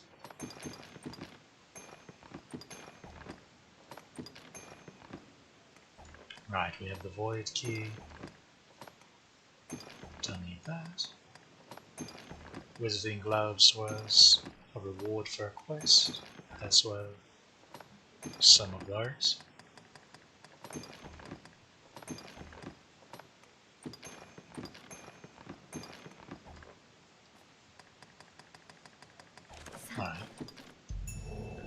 Alright, these two quests. Wages of Death. So, 5 Garm, 5 Elder Ogres. Well, what a Garm for Elder Ogres. So, notice how Death popped up like that. Because Death actually is in the same class of enemies that those two are. And then there's another as well, a fourth, that we will meet later in the dungeon. So, if you'll recall, I pointed out when enemies die in this dungeon, they leave behind some viscera that looks quite a bit different, in a different way than enemies in the Earth side do.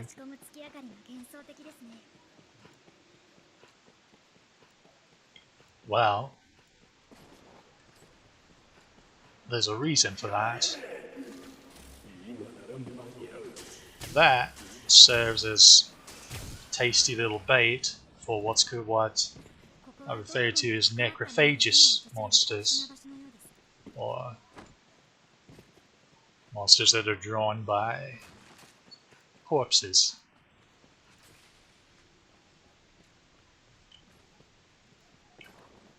Gom, an elder ogre, then another one that I won't spoil just yet, and then Death are all such beasties.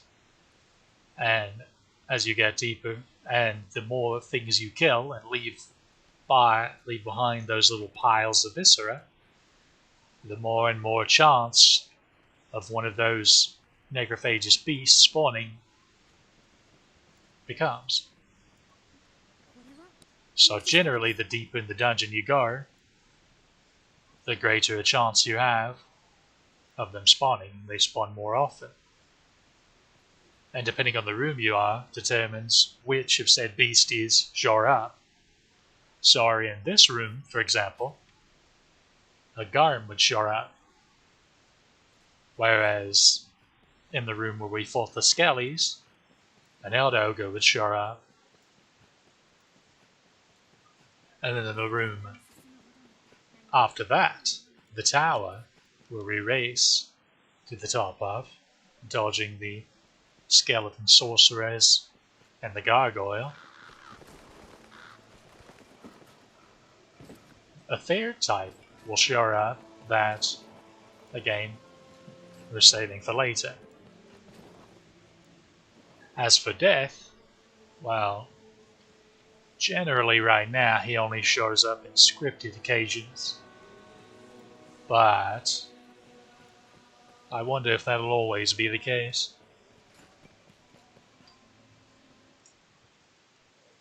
I think I entered the wrong way.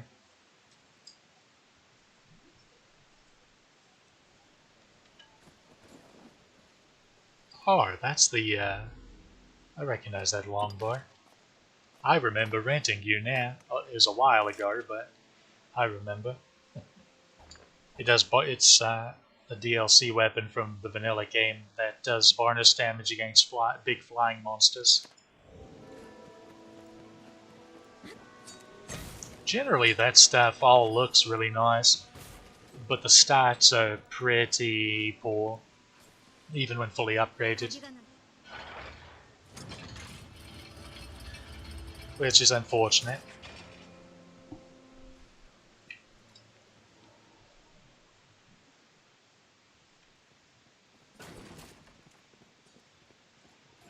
Now we're back here.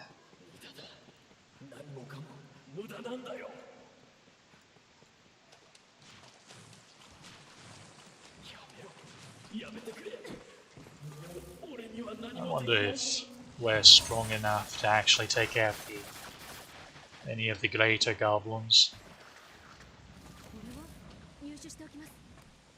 So that's all of them. Yes. One. Alright.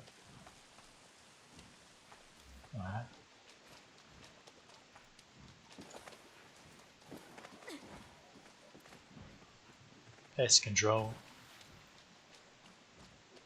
Easy as. Live stone.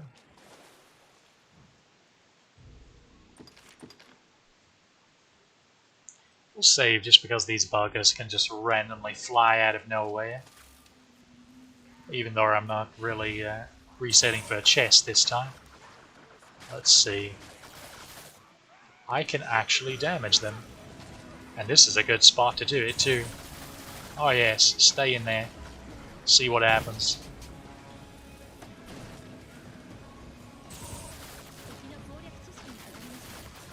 Where'd you go? Oh, that's bad news. Yeah, told you.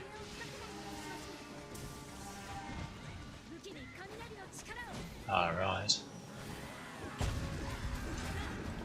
Yeah. Told you they can fly in out of nowhere. Oh well. We'll just run through the other way. There's no use in even going in that room.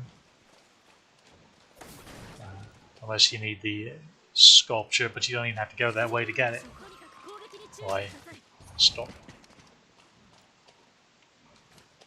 We also didn't loot the rest of these. Oh yes, this. I suppose I could teach you about actually purifying things and how they work. So, that's a good idea actually. I'll do so after we continue along here.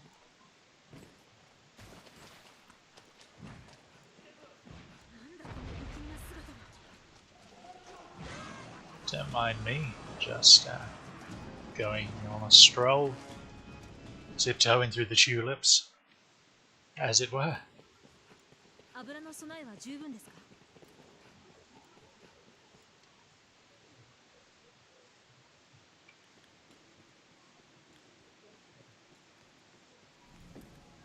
I don't remember repairing that one.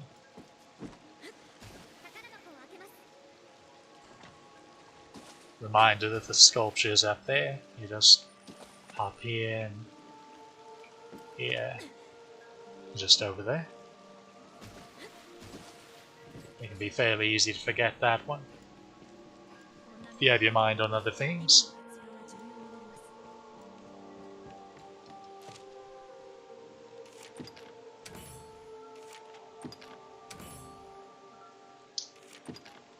Unseen rival.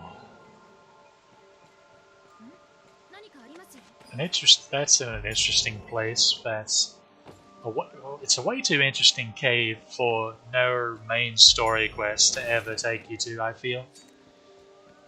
So, if anyone, well, it's their own fault if they do, but for anyone that kind of skims on the side quests, and that's an area they could completely miss. There's an airtight flask down here. And a bit of black gear. Box chock-a-block full of throw blasts. 18 of the buggers. Good place to stock up on to cheese the boss if you wanted to do that. But again, we're about done here. I just wanted to again go through a refresher run. Did I even pick up the Moonbeam gem? I did, okay. I'm not actually going to use it probably, but it's there.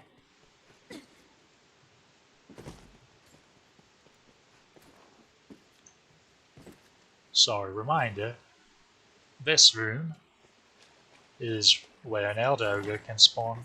Well, not this very room, but deeper in the sewer. This chest and that chest have a chance of being a man-eater. It seems fairly rare though. I've never had one here, but I wouldn't swear to them not being one there. I'll go ahead and slap on the lantern since it's getting mighty dark down here. Lovely little bat effect every time you go through.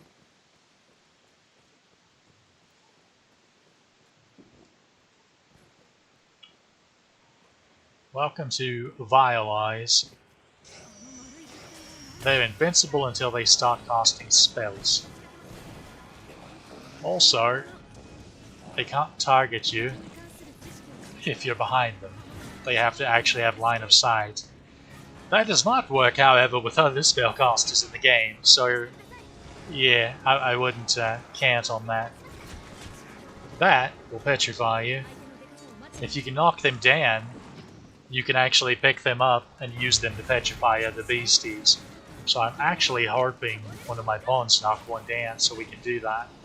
They can also teleport, so watch out for that.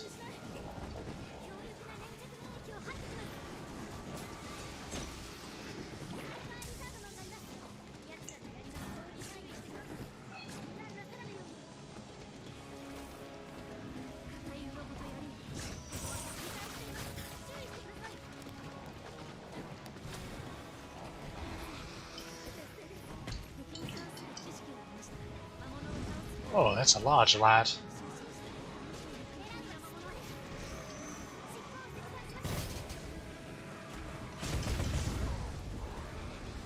Sulfur saurians, or lizardmen, are stronger variants that are exceptionally weak to fire.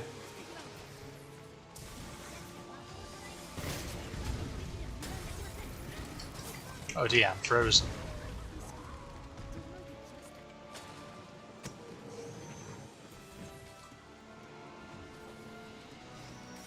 Okay. I'm in dire need of my pawns to actually take those out because I can't damage them. Those vile eyes. My magic stat's not high enough. And I don't have good enough daggers to do so, apparently.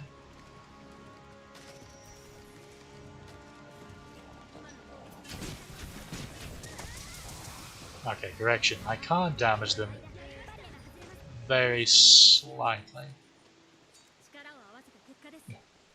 Oh, you're in bad shape, love. Very bad shape. We'll go ahead and save, just in case. Although...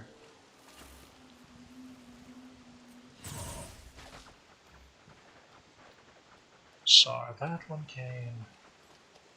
Interesting that both of the giant ones came already. So again, an Elder Ogre could spawn. Oh, that's not a bad staff. Oh, it's not staff. Never mind. Again, it's not very bad. It's actually better than what she has. You know what? I'll gift it to you. There you go. Enjoy. Nah, there should be one more Saurian, right? Here. Did you ladies aggro the entire room somehow? It's very odd. There should be one more, right here. Huh. No Elder Ogre either. Typically he spawns right there by that log, or those roots.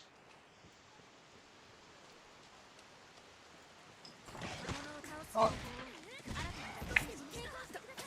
Yeah, that's unfortunate.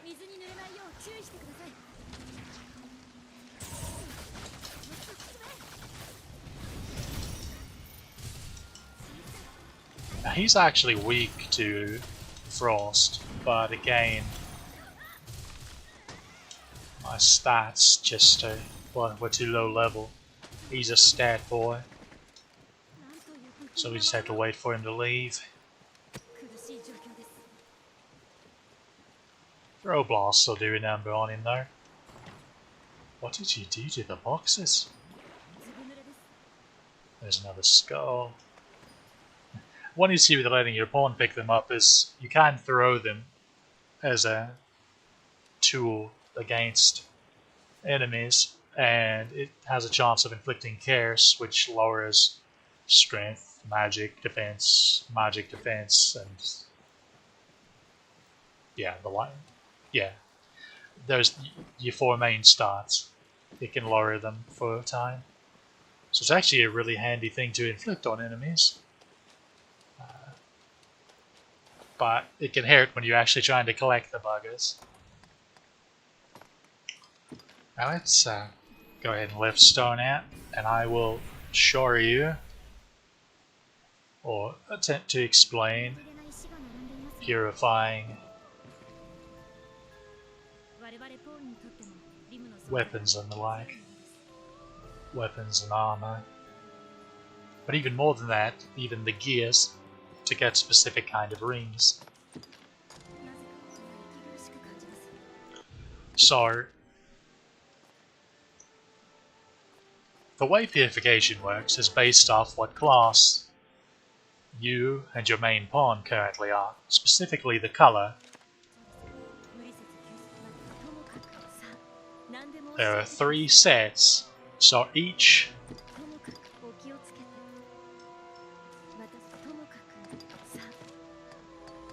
let's just clear out my inventory first. Yeah, I don't need that. Almost did it again. So we'll take this weapons right here. There are 3 colors that each have their own loot table that will be available for each of these weapons, so this armor. So there will be blue, red, yellow, and blue. And this again is which one it picks is based off of what color classes your pawn and you are. So she's a fighter right now, which means if I switch to a warrior, a fighter, a red class,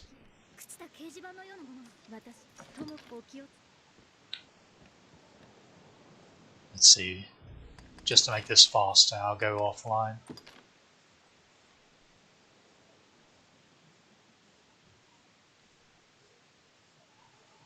It's not recommended to do this with hybrid classes because again, hybrid classes count as 2 different colors.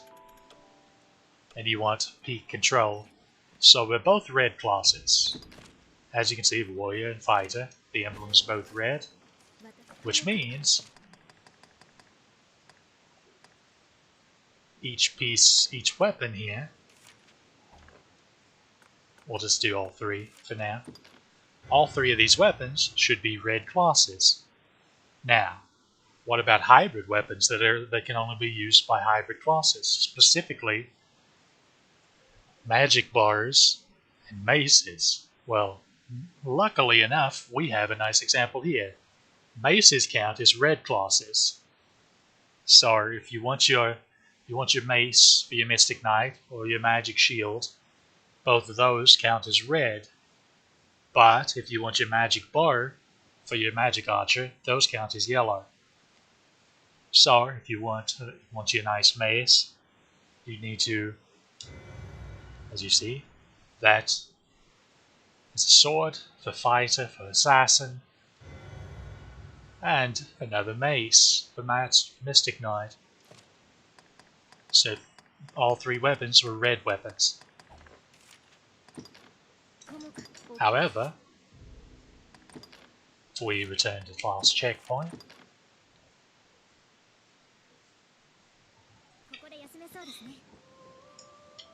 And now we both switch to yellow class and purify the weapon. Now they're all going to be yellow weapons.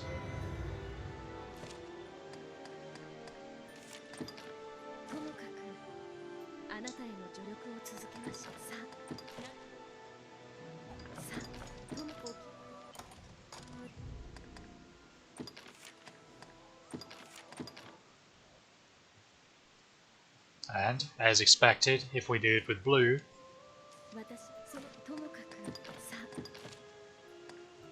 they advance same as the first.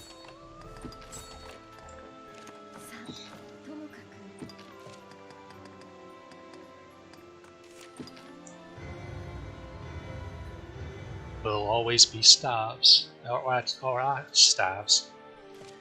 And actually, really, sorcerers and mages kind of have it the best because there's literally only 2 weapon types. It's either a staff or it's an arch staff. Sorry, it's like a coin flip what they're going to get. That being said, what weapon or armor or anything, what item you get from any of these is always set. So we'll do this, for example. This will always be a Cursed King's Belt if purified as blue classes.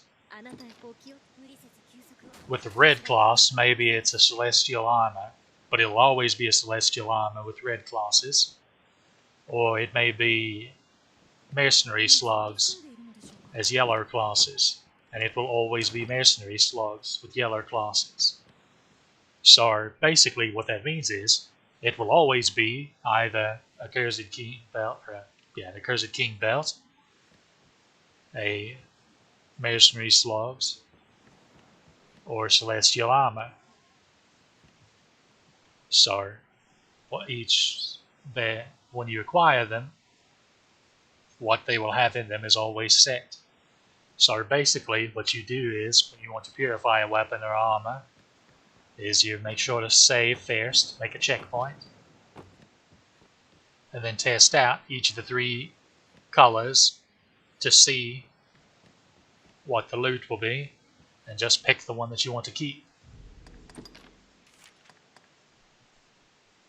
Sometimes it's difficult because you kind of want multiple or even all 3 of them.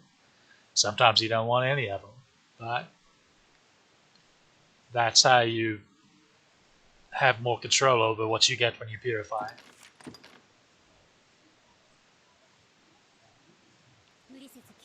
So again, since I'm a Magick Archer, if I was to purify weapons, I would need to do it as yellow classes, pure yellow classes.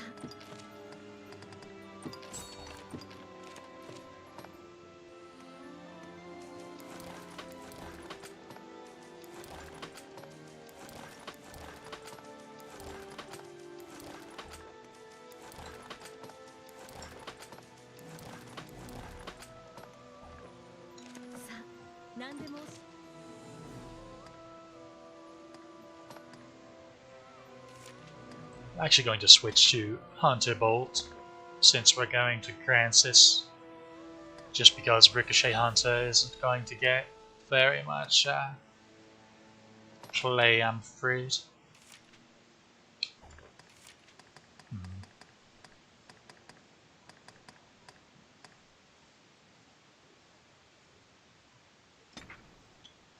Probably should grab that as well.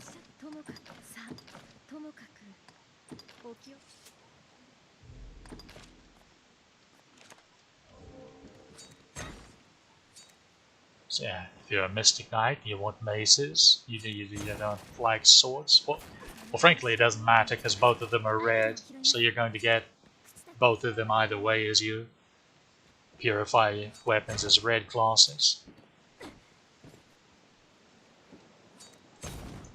Again, sorcerers and mages have it, well, anything that uses a staff has it, I feel, a little better, because when you purify as blue, you know you're getting either a staff or an archstaff. So, whereas with yellow classes, it can be short bar, it can be long bar, it can be magic bar, or it could be daggers.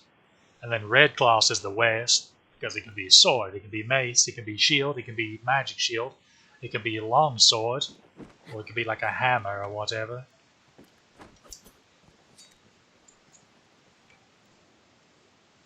What are you looking at? But alright, let's... So these are something we're not even able to reach yet. These don't start appearing in the dungeon until after you've cleared the first boss. This is going to be a very long time until we can even attempt to acquire. They're also, I feel, arguably the most difficult monster drop to get in the entire game. And I'll explain why when we eventually get to that point, which admittedly will take a while. And this we'll get to just in our journeys in Grancis. As for these two, well, Necrophagous beasts are stronger than the general fare we've been fighting, and we've already been struggling with those.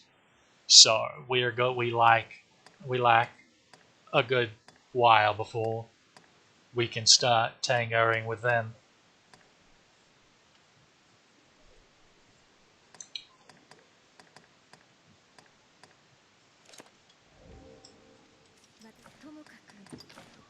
But we'll worry about that when the time comes. Let's slightly progress the main story, shall we?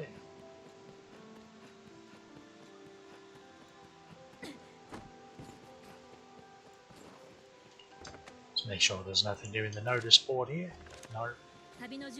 Just an escort quest that we're not going to do.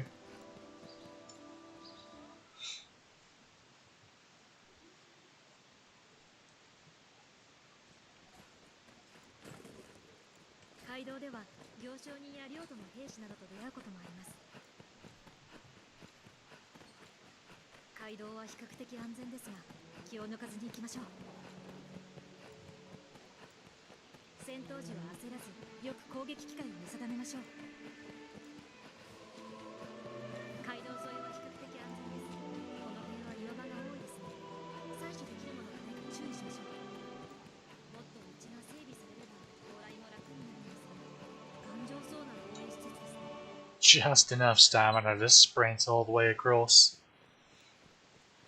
Oh yeah, remember the skeleton room. Hopefully you were able to find some scrap iron. If you did, then we can already progress to the next part of this quest. So let's see if I can even... There we go.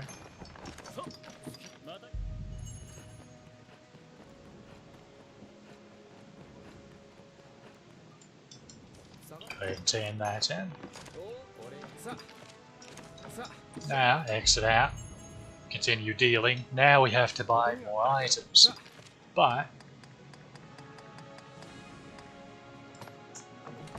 then he'll give us the next... Also, I feel like his inventory was supposed to expand slightly then, but it didn't.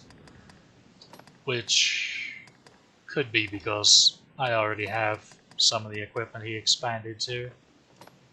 It's definitely an option.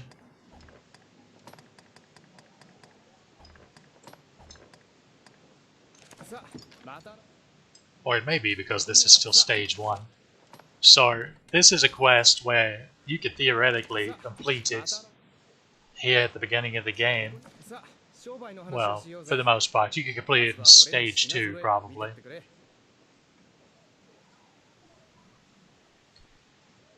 But I recommend waiting until right before you fight the final boss to do so, because that will give his inventory a chance to be complete. There we go. Luckily you have to buy less items from him that particular time. And now he asks for miasmite, which unfortunately is a bit of a rare drop from a phantom, which is a ghosty type enemy that we do not have access to quite yet, but we will shortly.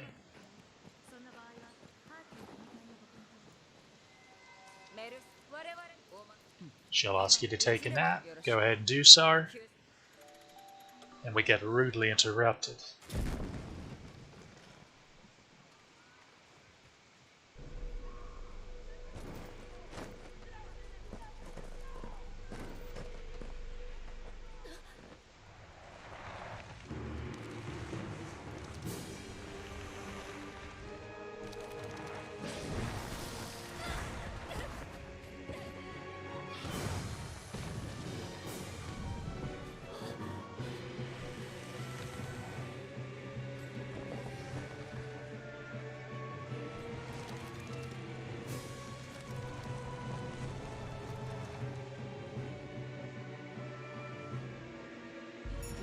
Where's Heracles when you need him? Hydras are weak to fire, just like the legends. Blades are good to cut the heads off. They will regrow, but if you set the stump on fire, it will slow their regrowth. Also a handy thing, which I highly doubt I'll get a chance to show, is... No. Unfortunately the animation took over. So did you notice how that third one was sort of adjusting his jar and had his head low? What you can do is you can take an explosive barrel and toss in, and he'll swallow it. And then if you have an archer or someone with a melee weapon, they can strike the bulge as he starts swallowing the barrel, and he'll blow her head off instantly. So, pretty neat little tactic. And it also gives your pawns knowledge, so it is something that you have to demonstrate to them eventually. It can be a bit tricky, admittedly, but... And this fight ends after cutting one head off, because it's just a preview.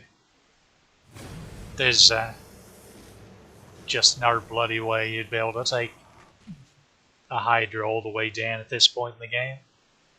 Unless there's a new game plus. Or you no-lifed it through Bit of Black Isle. Not like I'd ever do something like that.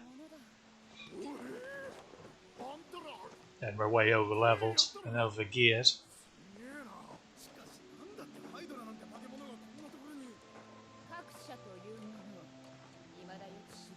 See, that's a big step up from the more than half-dead Cyclops that old pal summoned earlier.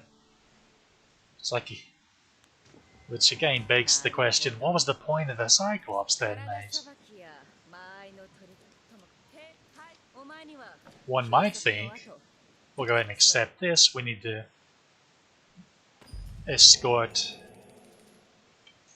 they're going to carry the Hydra head on a wagon to the capital, and we have to play escort duty. So, yep, a story escort quest. Don't worry, it's not that bad. You'll live. I believe in you.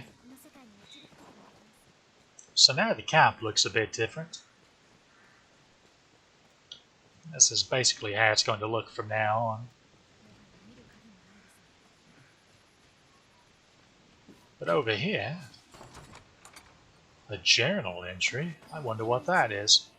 Notice when you pick that up that it makes a little jingle. That typically means it's an important item that's involved in a quest. Just keep that in mind. So now, our next story quest is off with its head. When we complete this and get to the capital, is the end of stage 1 and the beginning of stage 2. Reminder that the game's sort of split into these invisible stages based on how your progression in the main story. And depending on which stage you're in, depends on how the merchant's inventories have expanded and what side quests are and aren't available.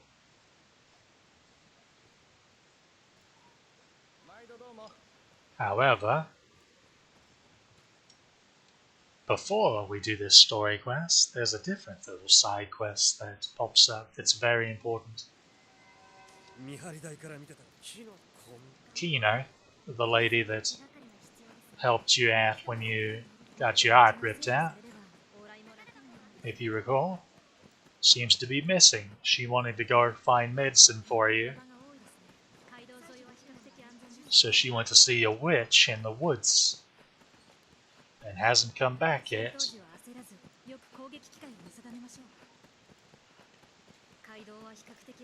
So there are certain of these little side quests. There are side quests that sort of augment and add some flesh to the main story, to the point where I feel like they ought to have just been included as the main quest anyway, because they add some important lore that makes things a little more understandable in the life. But like, it's one thing to skip notice board quests, but the side quests that have some story to them. We'll talk to Papa over here. He basically explains what I said, that she headed to the Witchwood. Let's go back over here. That's a quest right here that are giant bats. We'll go ahead and accept that. We'll accept this one too. So there's a thief running around. We have to question the victims of said thief.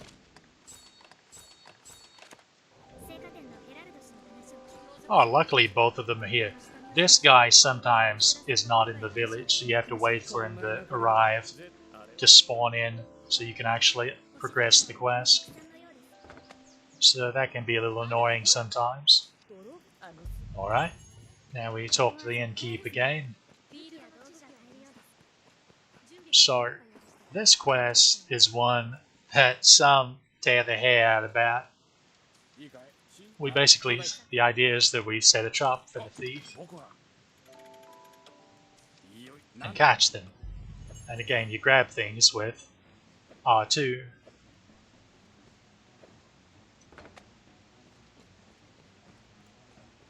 So, there he goes. He basically just makes a little loop. So we wait for him to come back. The idea is we want to chase him over that way, and he runs away around the little ruined building that Benita was in with the flowers. And then he will double back when he gets to the other side. So we stand where that little bush is, if you see it, and try to catch him. And hopefully I don't muck up the timing.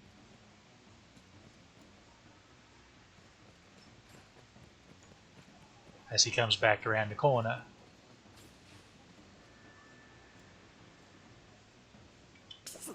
There we go, easy as. Otherwise you can also just attack him, but I don't recommend doing that because he is involved in a side quest a wee bit later that he can be stubborn about actually giving you or speaking to you if you've attacked him. He can be a bit buggy. So now that that's done,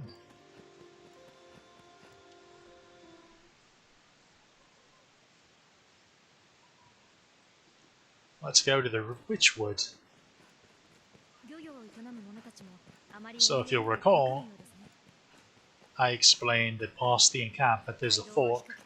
If you keep going straight, you will eventually get to Gran Soren, which is the name of the city that we're going to have to escort the Hydra head to eventually. Oh, right. They're the 3 goblins in the day. Just doing goblin things around the bush.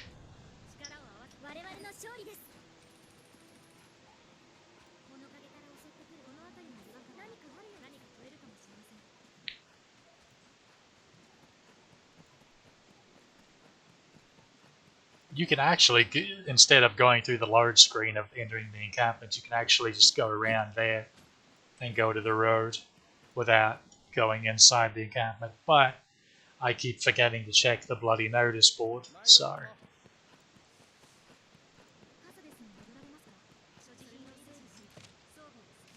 Snakes and giant bats. Both of which we can get in Dripstone Cavern. Not enough, mind. But we can also do it in Bitter Black, so we'll make another trip there eventually. When we take the notion to go through and try to fight the first boss, I guess. But again, if we take a left here, and we go west,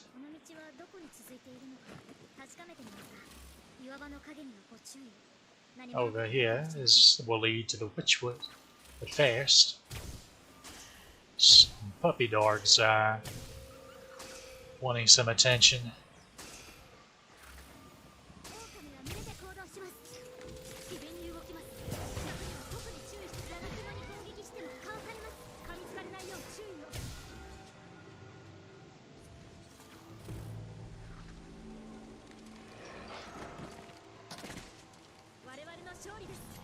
What was this even? Alright, I remember now. Wait, are there more? Yeah.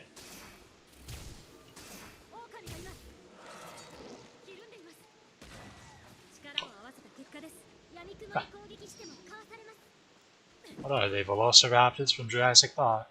One distracts you from the front and the other comes from the side. More Sunbright here. Of course, by this point you hopefully have already collected those early quests that we completed when we first started this stream. Actually have a time limit to them of a day or so. You do want to rush, or a few days. Or maybe it's just the flower one actually, but you do want to get them done as quickly as you can. Some boulders. Generally if you stand over here you're alright. And they'll miss. And now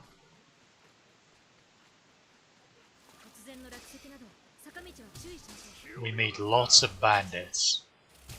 A lot of bandits. Go ahead and save because since it's hard mode and I'm a Magick Archer, things could go wrong really quickly.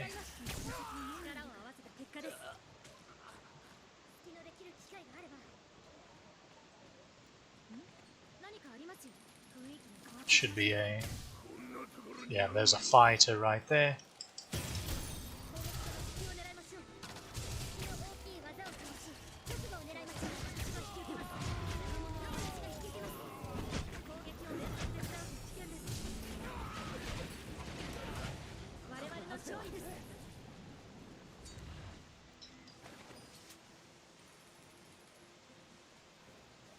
So that didn't seem too bad, but here's the thing. I have no idea why, but so there's a set of, so this is an ambush. He's there to distract you, but then he's got his mates in the bush. Some archers.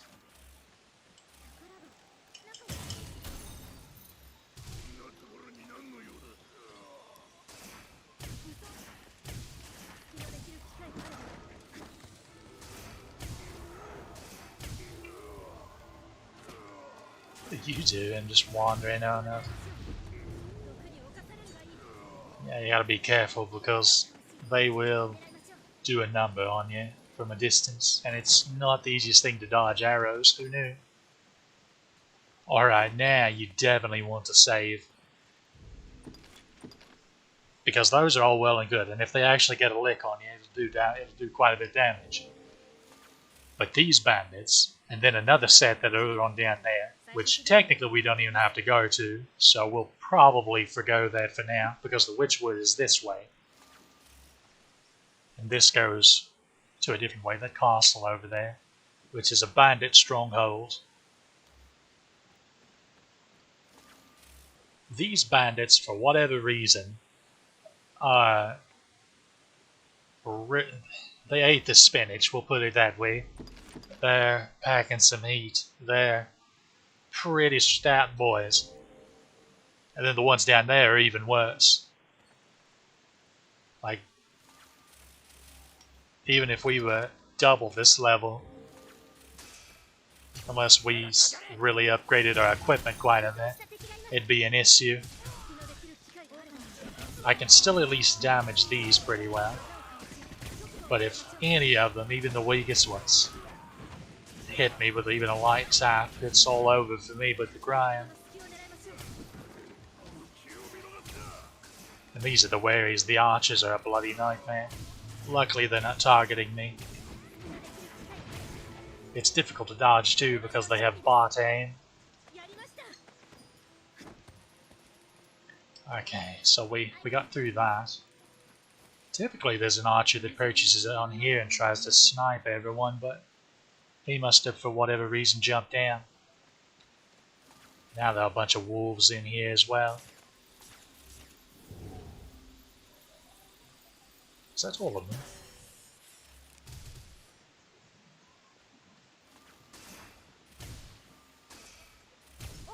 Thank you, Blizzard.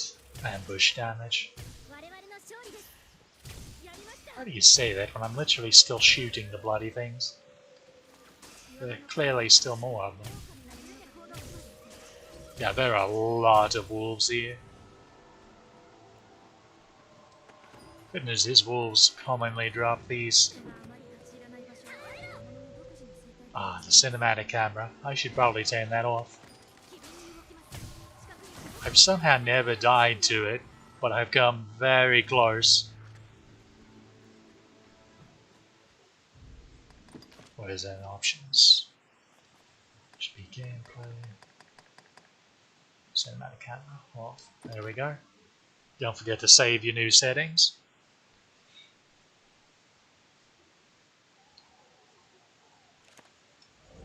And there we go.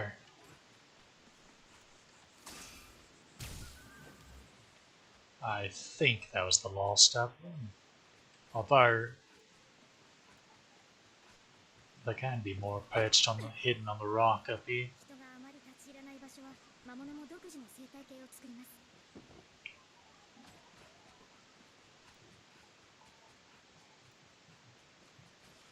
So yeah, we'll further explore this area further to the west as we get some more weedies in us and some better gear or better weapons. But right now, well, really levels, because it'll be a little while before I allow us to progress in equipment. And really, our armor is fine. It's just mostly levels at this point. That will add to our tankiness. Because there's to a certain point where the defense stat gives diminishing returns, and where just flat HP, having more HP is just much better when it comes to survival. Of course, we're a ways from that point, but it's something to keep in mind when you're thinking of what kind of armor set or combined with your builds you have for max level at the end of the game.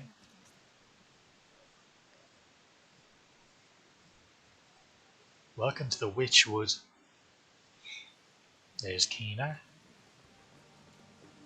Bunch of little forest creatures, some rabbits, some wild boar. 深い霧に覆われています驚いたここドラでしょ So this is sort of a quasi-escort mission. Should probably save. She will come along with us, and she's actually a mage, so she will heal a little bit. I'm surprised she's actually not already casting a heal spell. Why are you wounded? What happened? I wonder. 戻ります Yeah, that doesn't affect here. Didn't think it would, but 魔女の家 it's に worth a try. この川を渡るしかありません Notice how the map's obscured in a fog. That's because of these little talismans like this. 雰囲気が違うわ You break it, and now we can see the map a little bit. Of course, there's more fog, which means there's more of those talismans. 裏の人たちもめったに近づかない Some crows. Whole murder of them over there. この森まるで Now 何かを careful, 見ているような感じ because around here,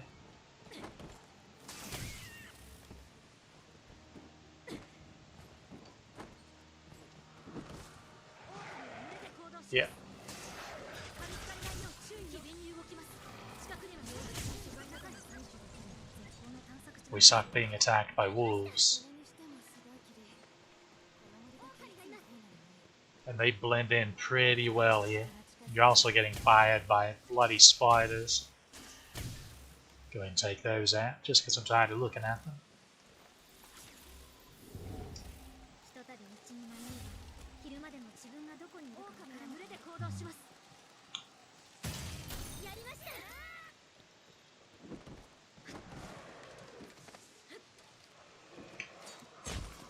攻撃をさせるのは攻撃してもかわされました And we grab that, and they go in it and they get stuck. This is pretty fun. What's with the shaking? With Jerry Lee Lewis over here, a whole lot of shaking going on. Is it my spell? Or it's an optical illusion caused by my spell, I guess. I'm still shocked she's not actually healing anything. This is weird. Normally she's one of those mages that try to heal every little thing. Up here's the way to progress. Up the boulder. Boy. More wolves? Where?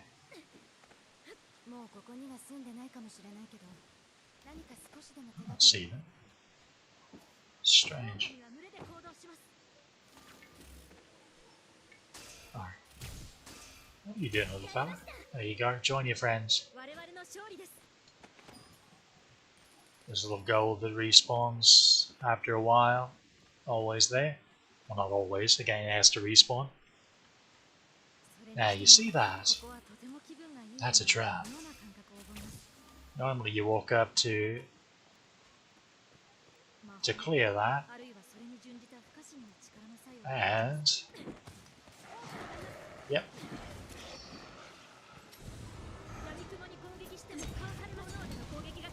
Just be a little chicken and make us a little safe spot. Yeah, sure enough, that spell's what causes it to look like it's shaking.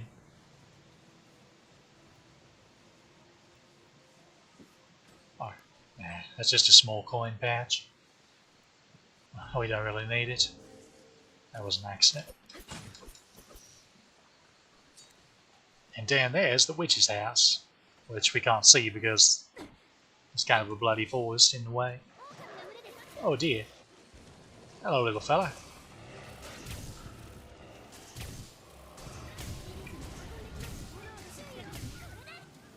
And the other ones go.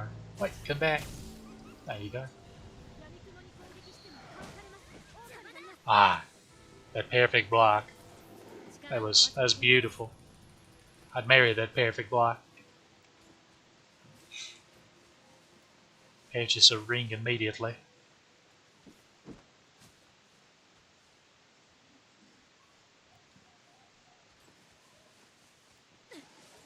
Alright, I think that's all of it. It's actually been a very, very long time since I've thoroughly explored this place. Generally, I stick to the main path. It's very easy to get lost, even if you've played the game quite a bit. They did quite a good job of making a maze-like forest. But again, here we are at the witch's home. It's pretty lovely. What's with those strange rocks, I wonder? I'm sure it's nothing.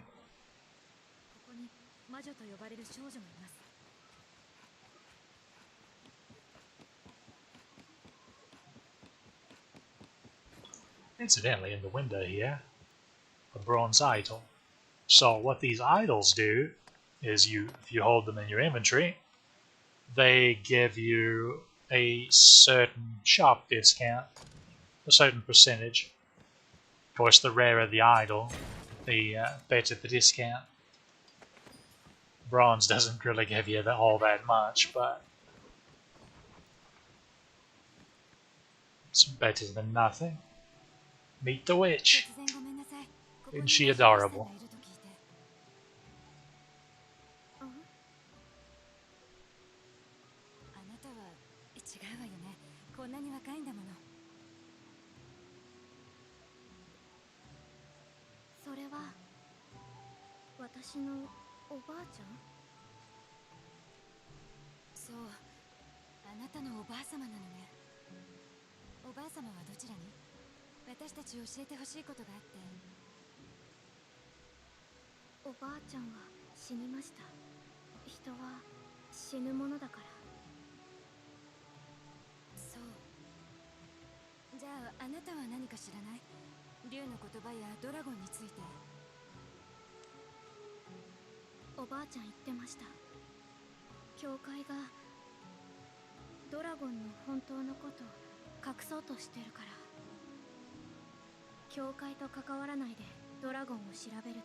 やっぱり正確なことは教会じゃないとわからないのね。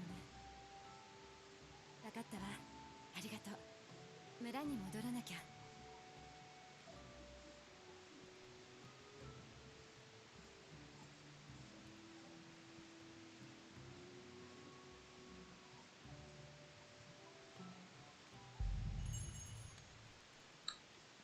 So by completing this quest, which isn't quite done, we have to, and this is important, the quest is not complete until we report back to the chief.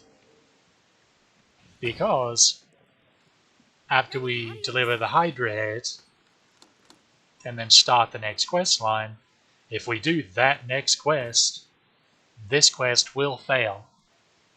Even if we've done all to this point, if we've forgotten to turn it in. So make sure you don't make that mistake. I've seen quite a few people rage because they didn't realize, because they forgot to do just that. Incidentally, if you have any of certain kinds of herbs as materials, you can give them to her and she'll whip up you some nice curatives with them. So, by completing this quest, here's a nice lightning enchanted staff.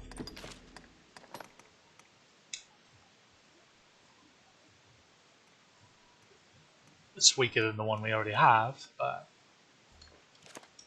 it's there. Now Kino's being so kind as to show us the shortcut back.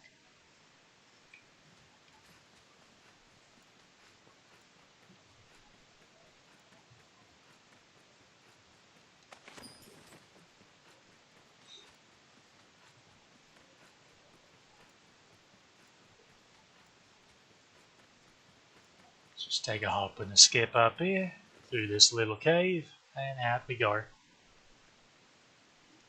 Now we're back on Monami Trail, which, if you recognize, Kazadis is right there, the encampment's right there, there's typically little goblins right there. This is something that will get. I'll go ahead and explain it now, because you'll get one of it soon if you're following along. Anyway, these are port crystals. So in the game, this is the game's fast travel system. So you've seen the lift stones that will teleport you out of Bitter Black Isle into the entrance. Well, there's a second kind of stone that is similar called fairy stones. And they will teleport you to a port crystal, of which there's one in Kazadis, there's one in Bitter Black Isle, there's one in Grand Soren. Those are permanent fixtures. And then, as you go through the game, you will find portable ones that you can set yourself. So you can set your own teleportation, quick, fast travel points. And I'll go through and show you some of the ones that I particularly like to place. You can place a max. There is a maximum of how many you can set, but frankly, I don't see how you'd ever reach the cap, because the map's not that ginormous, honestly, that you need any more than that. And I think it's about 8. But I wouldn't swear to that, but that sounds right to me. Again, we need to just take a hop, skip, and a jump into Kazadis. Incidentally, this is Kazadis' port crystal, right here.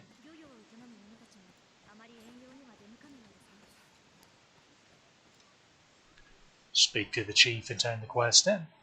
And by turning this quest in, not only do we retain access to Kina's ongoing storyline, but now we've opened up some future side quests involving Celine the Witch. So this is essentially this is a very important side quest to not miss. 街道では Otherwise, it locks you out of a bunch of other really nice side quests 街道は比較的安全ですが気を抜かずに in the future. 戦闘時は焦らずよく攻撃 But 機会を now- 定めましょう But that's over with. We're free to head to Grand Soren and escort the Hydra Head. この辺は岩場が多いですね And I've not been paying enough attention to tell what time it actually is. So I believe it's getting dark though. とても楽になりますが頑丈そうな防衛施設ですね Probably better to take this trip starting in the morning. 朝ですが戻られますか So いいでしょうね we'll take us a nice nap. 遠慮好きなのさ Also drop off some stuff we picked up. さ何 Oh, I said I would. There we go. Don't need that. Don't need that because I'm not really going to be buying things from shops. Go ahead and turn that in. さ何好きなのさ Go ahead and stay till morning. Now we're all chipper and ready to go, 不思議な力を感じます and we can hit the road. So if you'll recall where we fought those first group of bandits, and then kept going up the road and a bunch of wolves, and some more little bandits. If we would have kept going, we would have reached the Way Castle, which is between Kazadis and Grand Soren. Grand Soren being that place over there. And you can actually see quite a bit of interesting things from a distance. So we got Kazadis.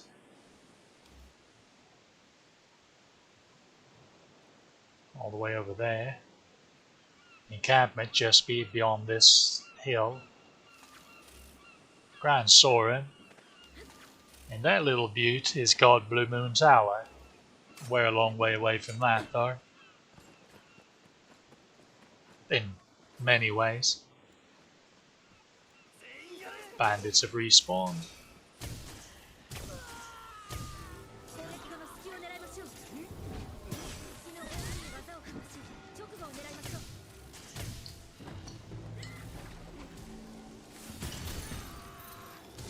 攻撃を連続で食らうと危険です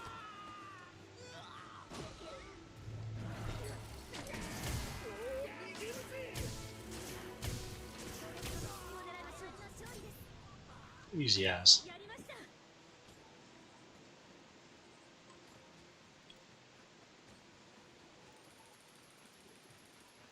We can actually run directly up here and skip fighting some of these wolves. 足元に注意してください段差 Now there's another set of bandits right on top of this little cliff here. 攻撃後の隙を狙いましょう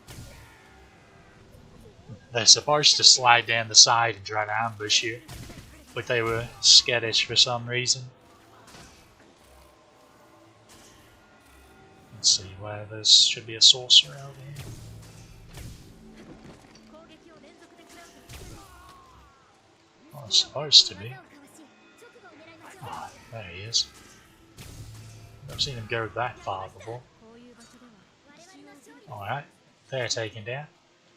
So, if you want pawn knowledge, here's an important little landmark. This very large tree. 近づくとひときわ大 There き you go, it's even larger up close. Other comments they can make is what a large tree. 何かあるようです There are several points on the map of Grancis that, like this, where you can stumble upon and let the pawns realize and you need to tick off to improve their travel knowledge for the world at large. 狭い道です歩きにくいですね I'm not even sure we've actually documented all of them at some point. 街道から魔物がいなくなる There are かもしれない a lot of little points. Generally, though, ですね As long as you're pretty thorough about exploring, you'll be okay. It's always safe to go through a place during the daytime, leisurely. Don't just dash everywhere, because you'll miss some. Your pawns can often miss noticing certain places if you're not careful. And also going through places at night can alter or have alternate knowledge that they learn. If there's a big difference in the area between day and night. Specifically, there's a place to the far northwest that's like this. Alright, speak to her, and we start our escort mission. Go ahead and let the door open. Now, this ox is dreadfully slow, but if you walk up to it, you can kick him and make him go a little quicker. However, as you can look at his health bar, this hurts him a wee bit. So you don't want to overdo that, if you can help it. Generally, they stick you a nice amount of enemies to distract yourself with anyway. Like goblins, and those are harpies.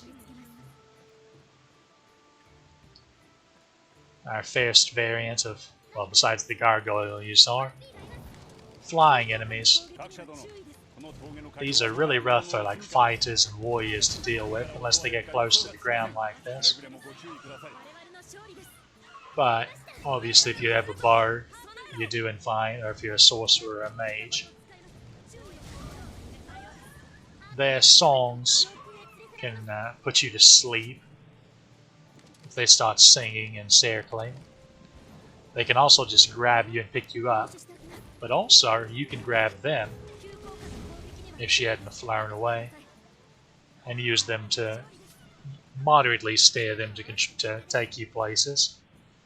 It's a bit dangerous though, because you can quickly go too high to where you'll take fall damage or outright die from the fall. So you do have to be a bit careful with it.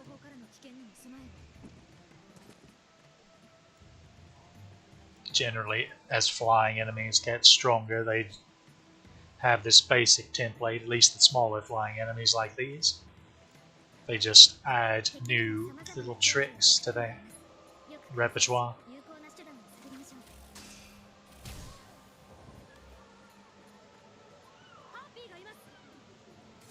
I'll try to hold off on just one-shotting them all, so you can see some of them in action.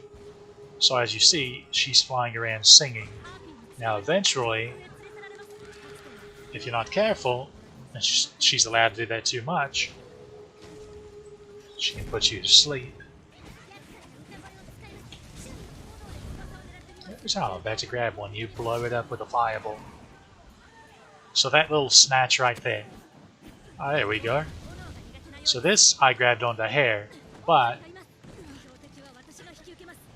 she could have snatched me as well and taken off a similar way. They're also wolves. A whole pack of them up here.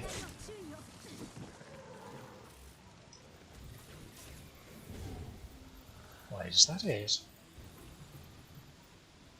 That's embarrassing.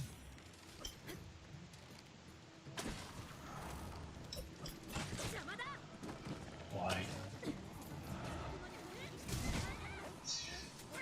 Wolves can be a bit of a thing to hit in melee. That's why it's good to have your dashing abilities. It helps you hit them, or helps you reach them, or catch up to them at least. Of course, silly me decided to forgo it so I could have emulation.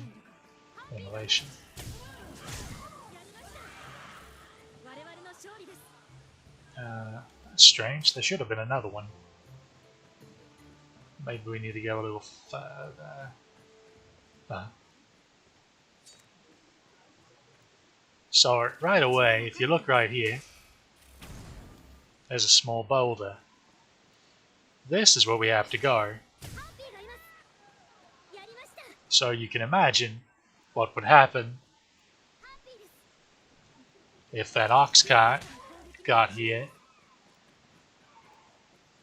Or we went a little too fast. 隊長、この先は落石が多い。気をつけてください。 Yeah, just like he said, watch out for falling rocks. Now, there are more of these little small rocks. However, the threat is that bad boy. So, if you're an archer, it's pretty simple. You just shoot the bloody thing, and you'll trigger it before the ox even gets there. Well, normally you'd just roll on, unless your pawn 何かあるようです。 decides to tank it for some reason. However, there's no worries even if you don't have a bard that you can do that with, because it rolls quite slowly. I have no idea why I picked that up. Little cottage up here.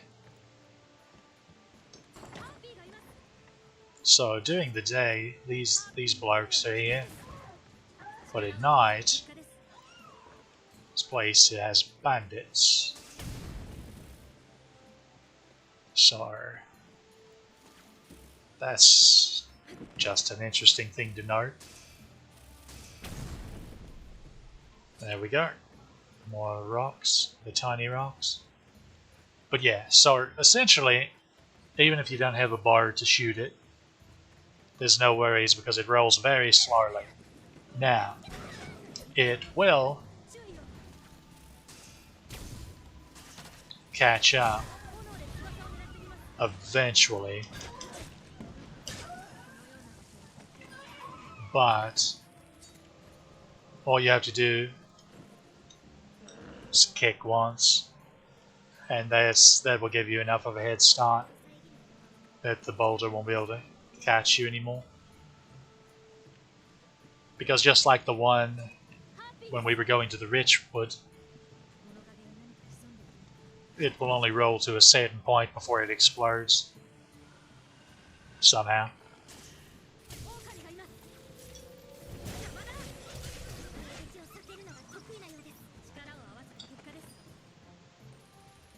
Wait, did we already get rid of the harpies? Ah.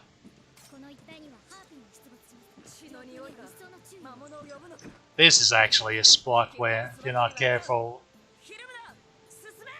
the harpies can snatch you and drop you off. And that does a number, dropping from there. So there is still a harpy. What is it? That's strange. Enemies are already dropping more coin patches. What? Is there another harpy? Didn't think so. Oh, she's casted the charged heavy version of the basic attack. The necromancy or whatever.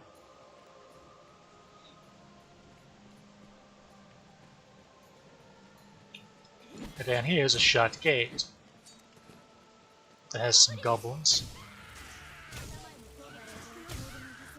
Easy as. And now we need to just go down here and pull the lever to open a way through, and Bob's your uncle. Now, this triggers a goblin ambush, but they're regular goblins, so no worries. However, there are some that come from back here. Well, they're supposed to be.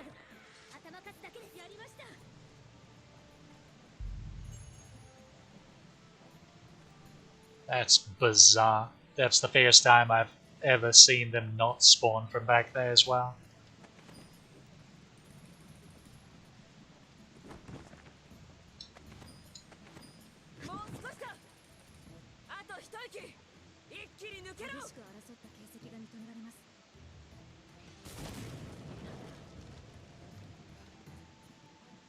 So that was dangerous, because if he was a little bit further up, there would have went all of his health.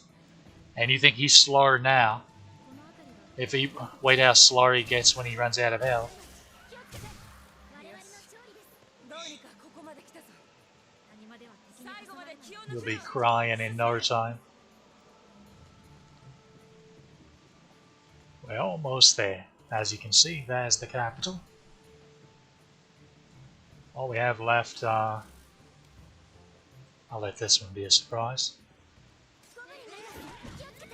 こんなものなのです。我々の勝利です。やりました。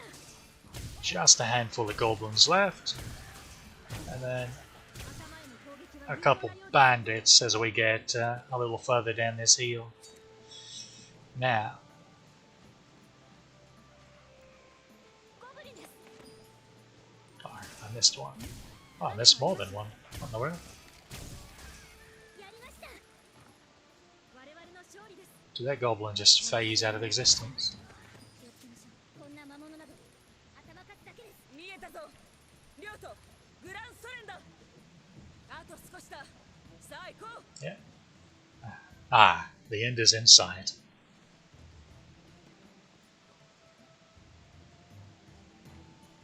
See, nothing too major, just some basic enemies.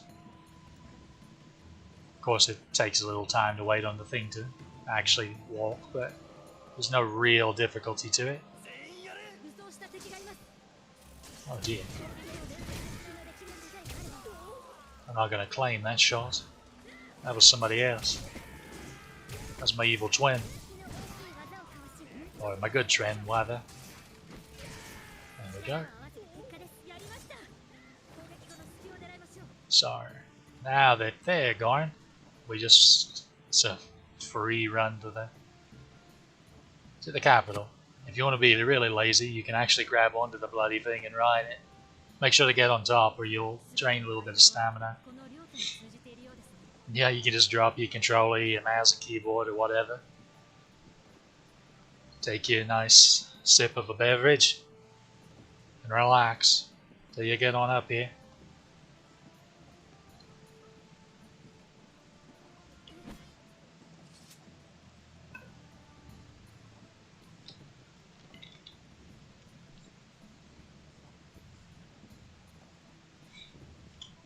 It's rather interesting terrain around. It's a large field. Not quite super flat, but fairly flat terrain. Nice remnants of castle walls everywhere, implying that the capital used to be quite a bit bigger. 何かが Something that's backed up with 注意して進みましょう。 with pawn chatter as well. By saying war has not been, by implying war has done a number on the place.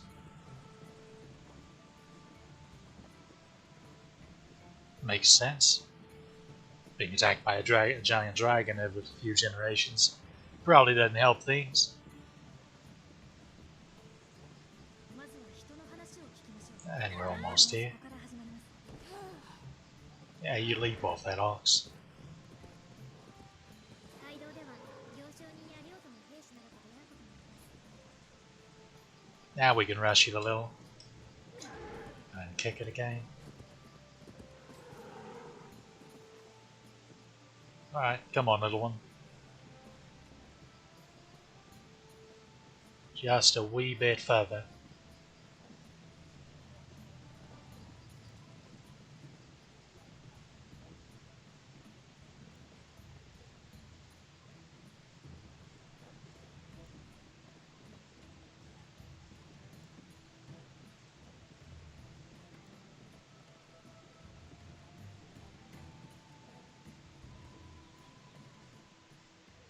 到着だ。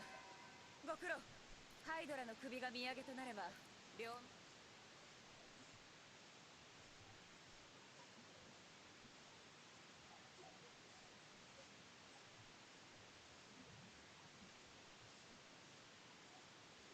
し。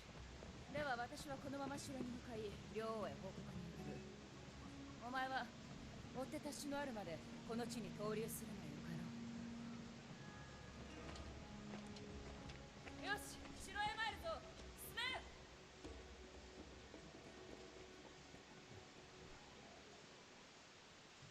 Welcome to Grand Soren, everyone. こりゃ幸運ですな。なすべきし。果たすべきせ。 Mason's someone you'll be a bit familiar with as you quest here. 必ず彼らに気づきますよ。 First order of business is learning about the Pawn Guild here. 元の宿屋は旅の拠点です。ここを中心に活動 Also, here is the notice board for escort quests in Grand Soren. アイテム、スキル管理、様々 Talk to the innkeeper here, and he will tell you where the Pawn Guild is. 好きなのさあ。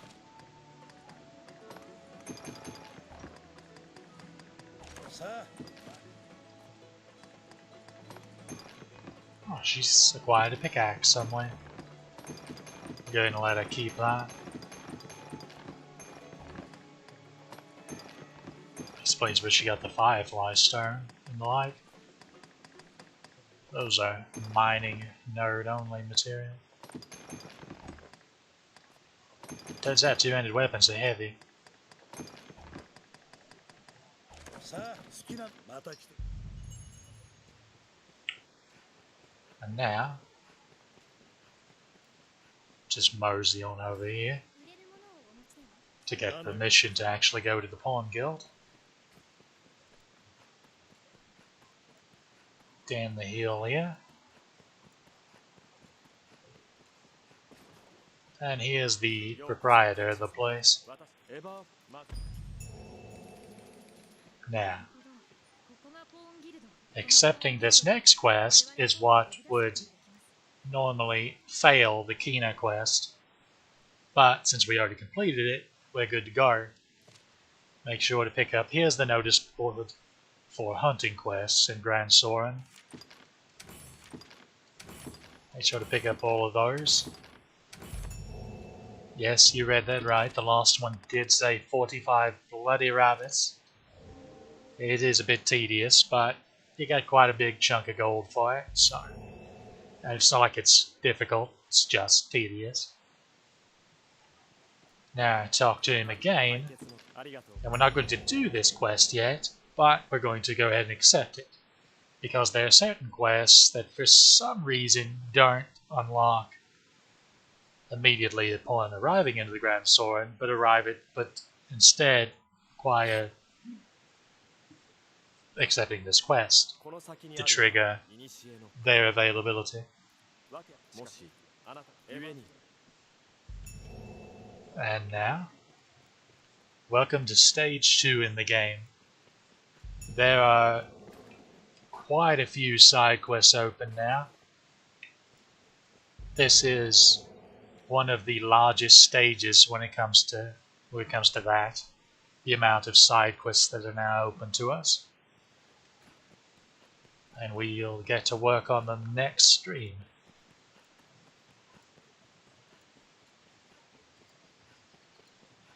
But first, I'll show you where the other non-escort notice board is. Here. This is your fetch quest notice board.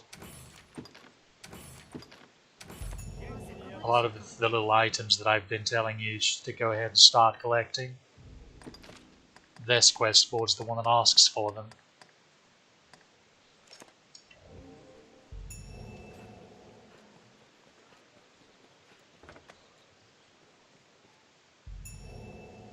But now,